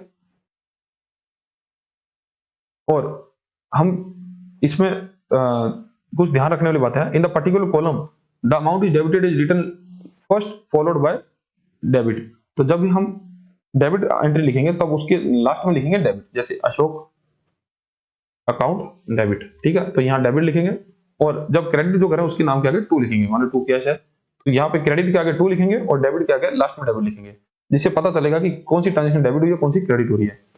the account is be credited is written the next line, next line लिखेंगे स्टार्टिंग विद द वर्ड 2 और 2 से लिखेंगे उसको नेक्स्ट लाइन के अंदर, और एक ब्रीफ नरेशन देंगे ट्रांजेक्शन करने से बाद। तो यहाँ पे एक ब्रीफ नरेशन दी जाएगी कि हमने कैश पे किया है, कैश, देखो इसकी नरेशन क्या होगी, बीइंग कैश पे टू अशोक, ठीक है। इस प्रकार से नरेशन हम देंगे एंट्री से बाद।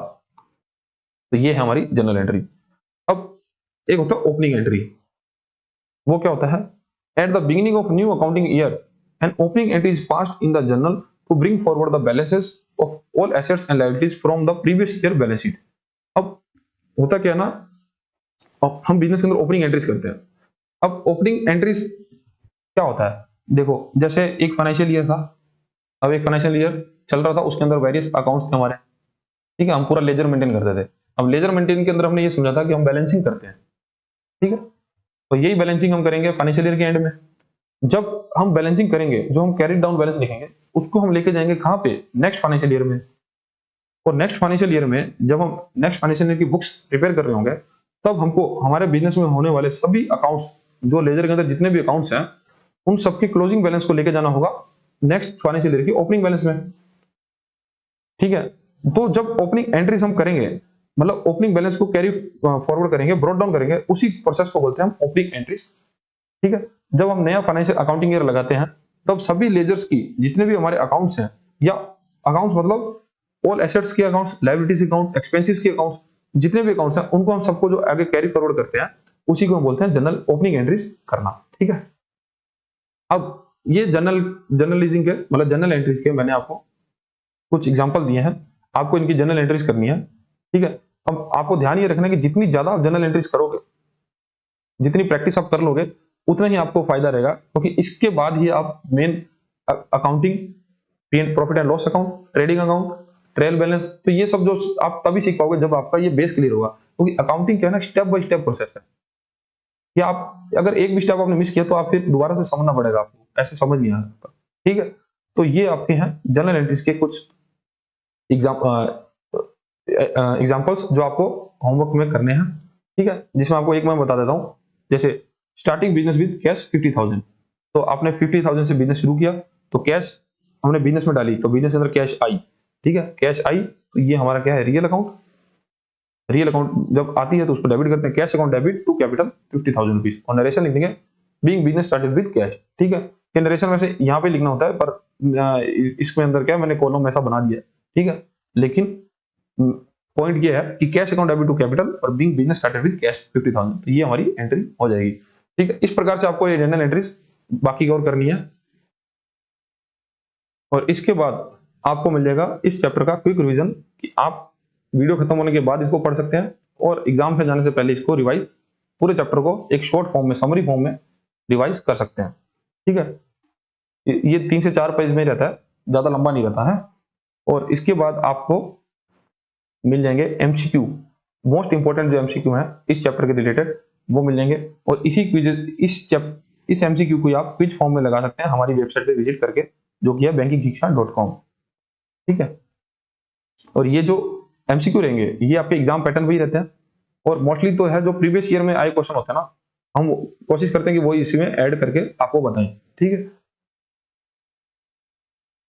जैसे एक क्वेश्चन देख लेते हैं, the process of transferring debit and credit items from the journal to their respective accounts in the ledger is known.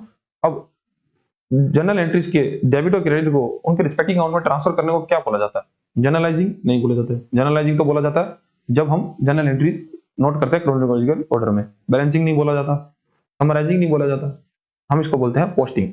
हम उन ट्रांजेक्शन की पोस्टिंग कर रहे हैं उनके रिस्पेक्टिव अकाउंट्स के अंदर, ठीक है। इस प्रकार के क्वेश्चन रहेंगे आपके, क्योंकि जेबी का एग्जाम हार्ड नहीं होता, हमारे क्या कंसेप्ट क्लियर नहीं है। अब कंसेप्ट तब क्लियर होंगे जब हम हर टॉपिक को डीप के अंदर पढ़ेंगे, ठीक है। तो ये आपको सभी क्वेश्चन के बाद आपको आंसर की और एक्सप्लेनेशन मिल जाएगा जिससे आप अपना क्वेश्चन समझ सकते हो और उसका आंसर क्यों आया है वो भी आप समझ पाओगे। ठीक है, हम मिलते हैं नेक्स्ट हमारे चैप्टर के अंदर, चैप्टर नंबर 4 के अंदर।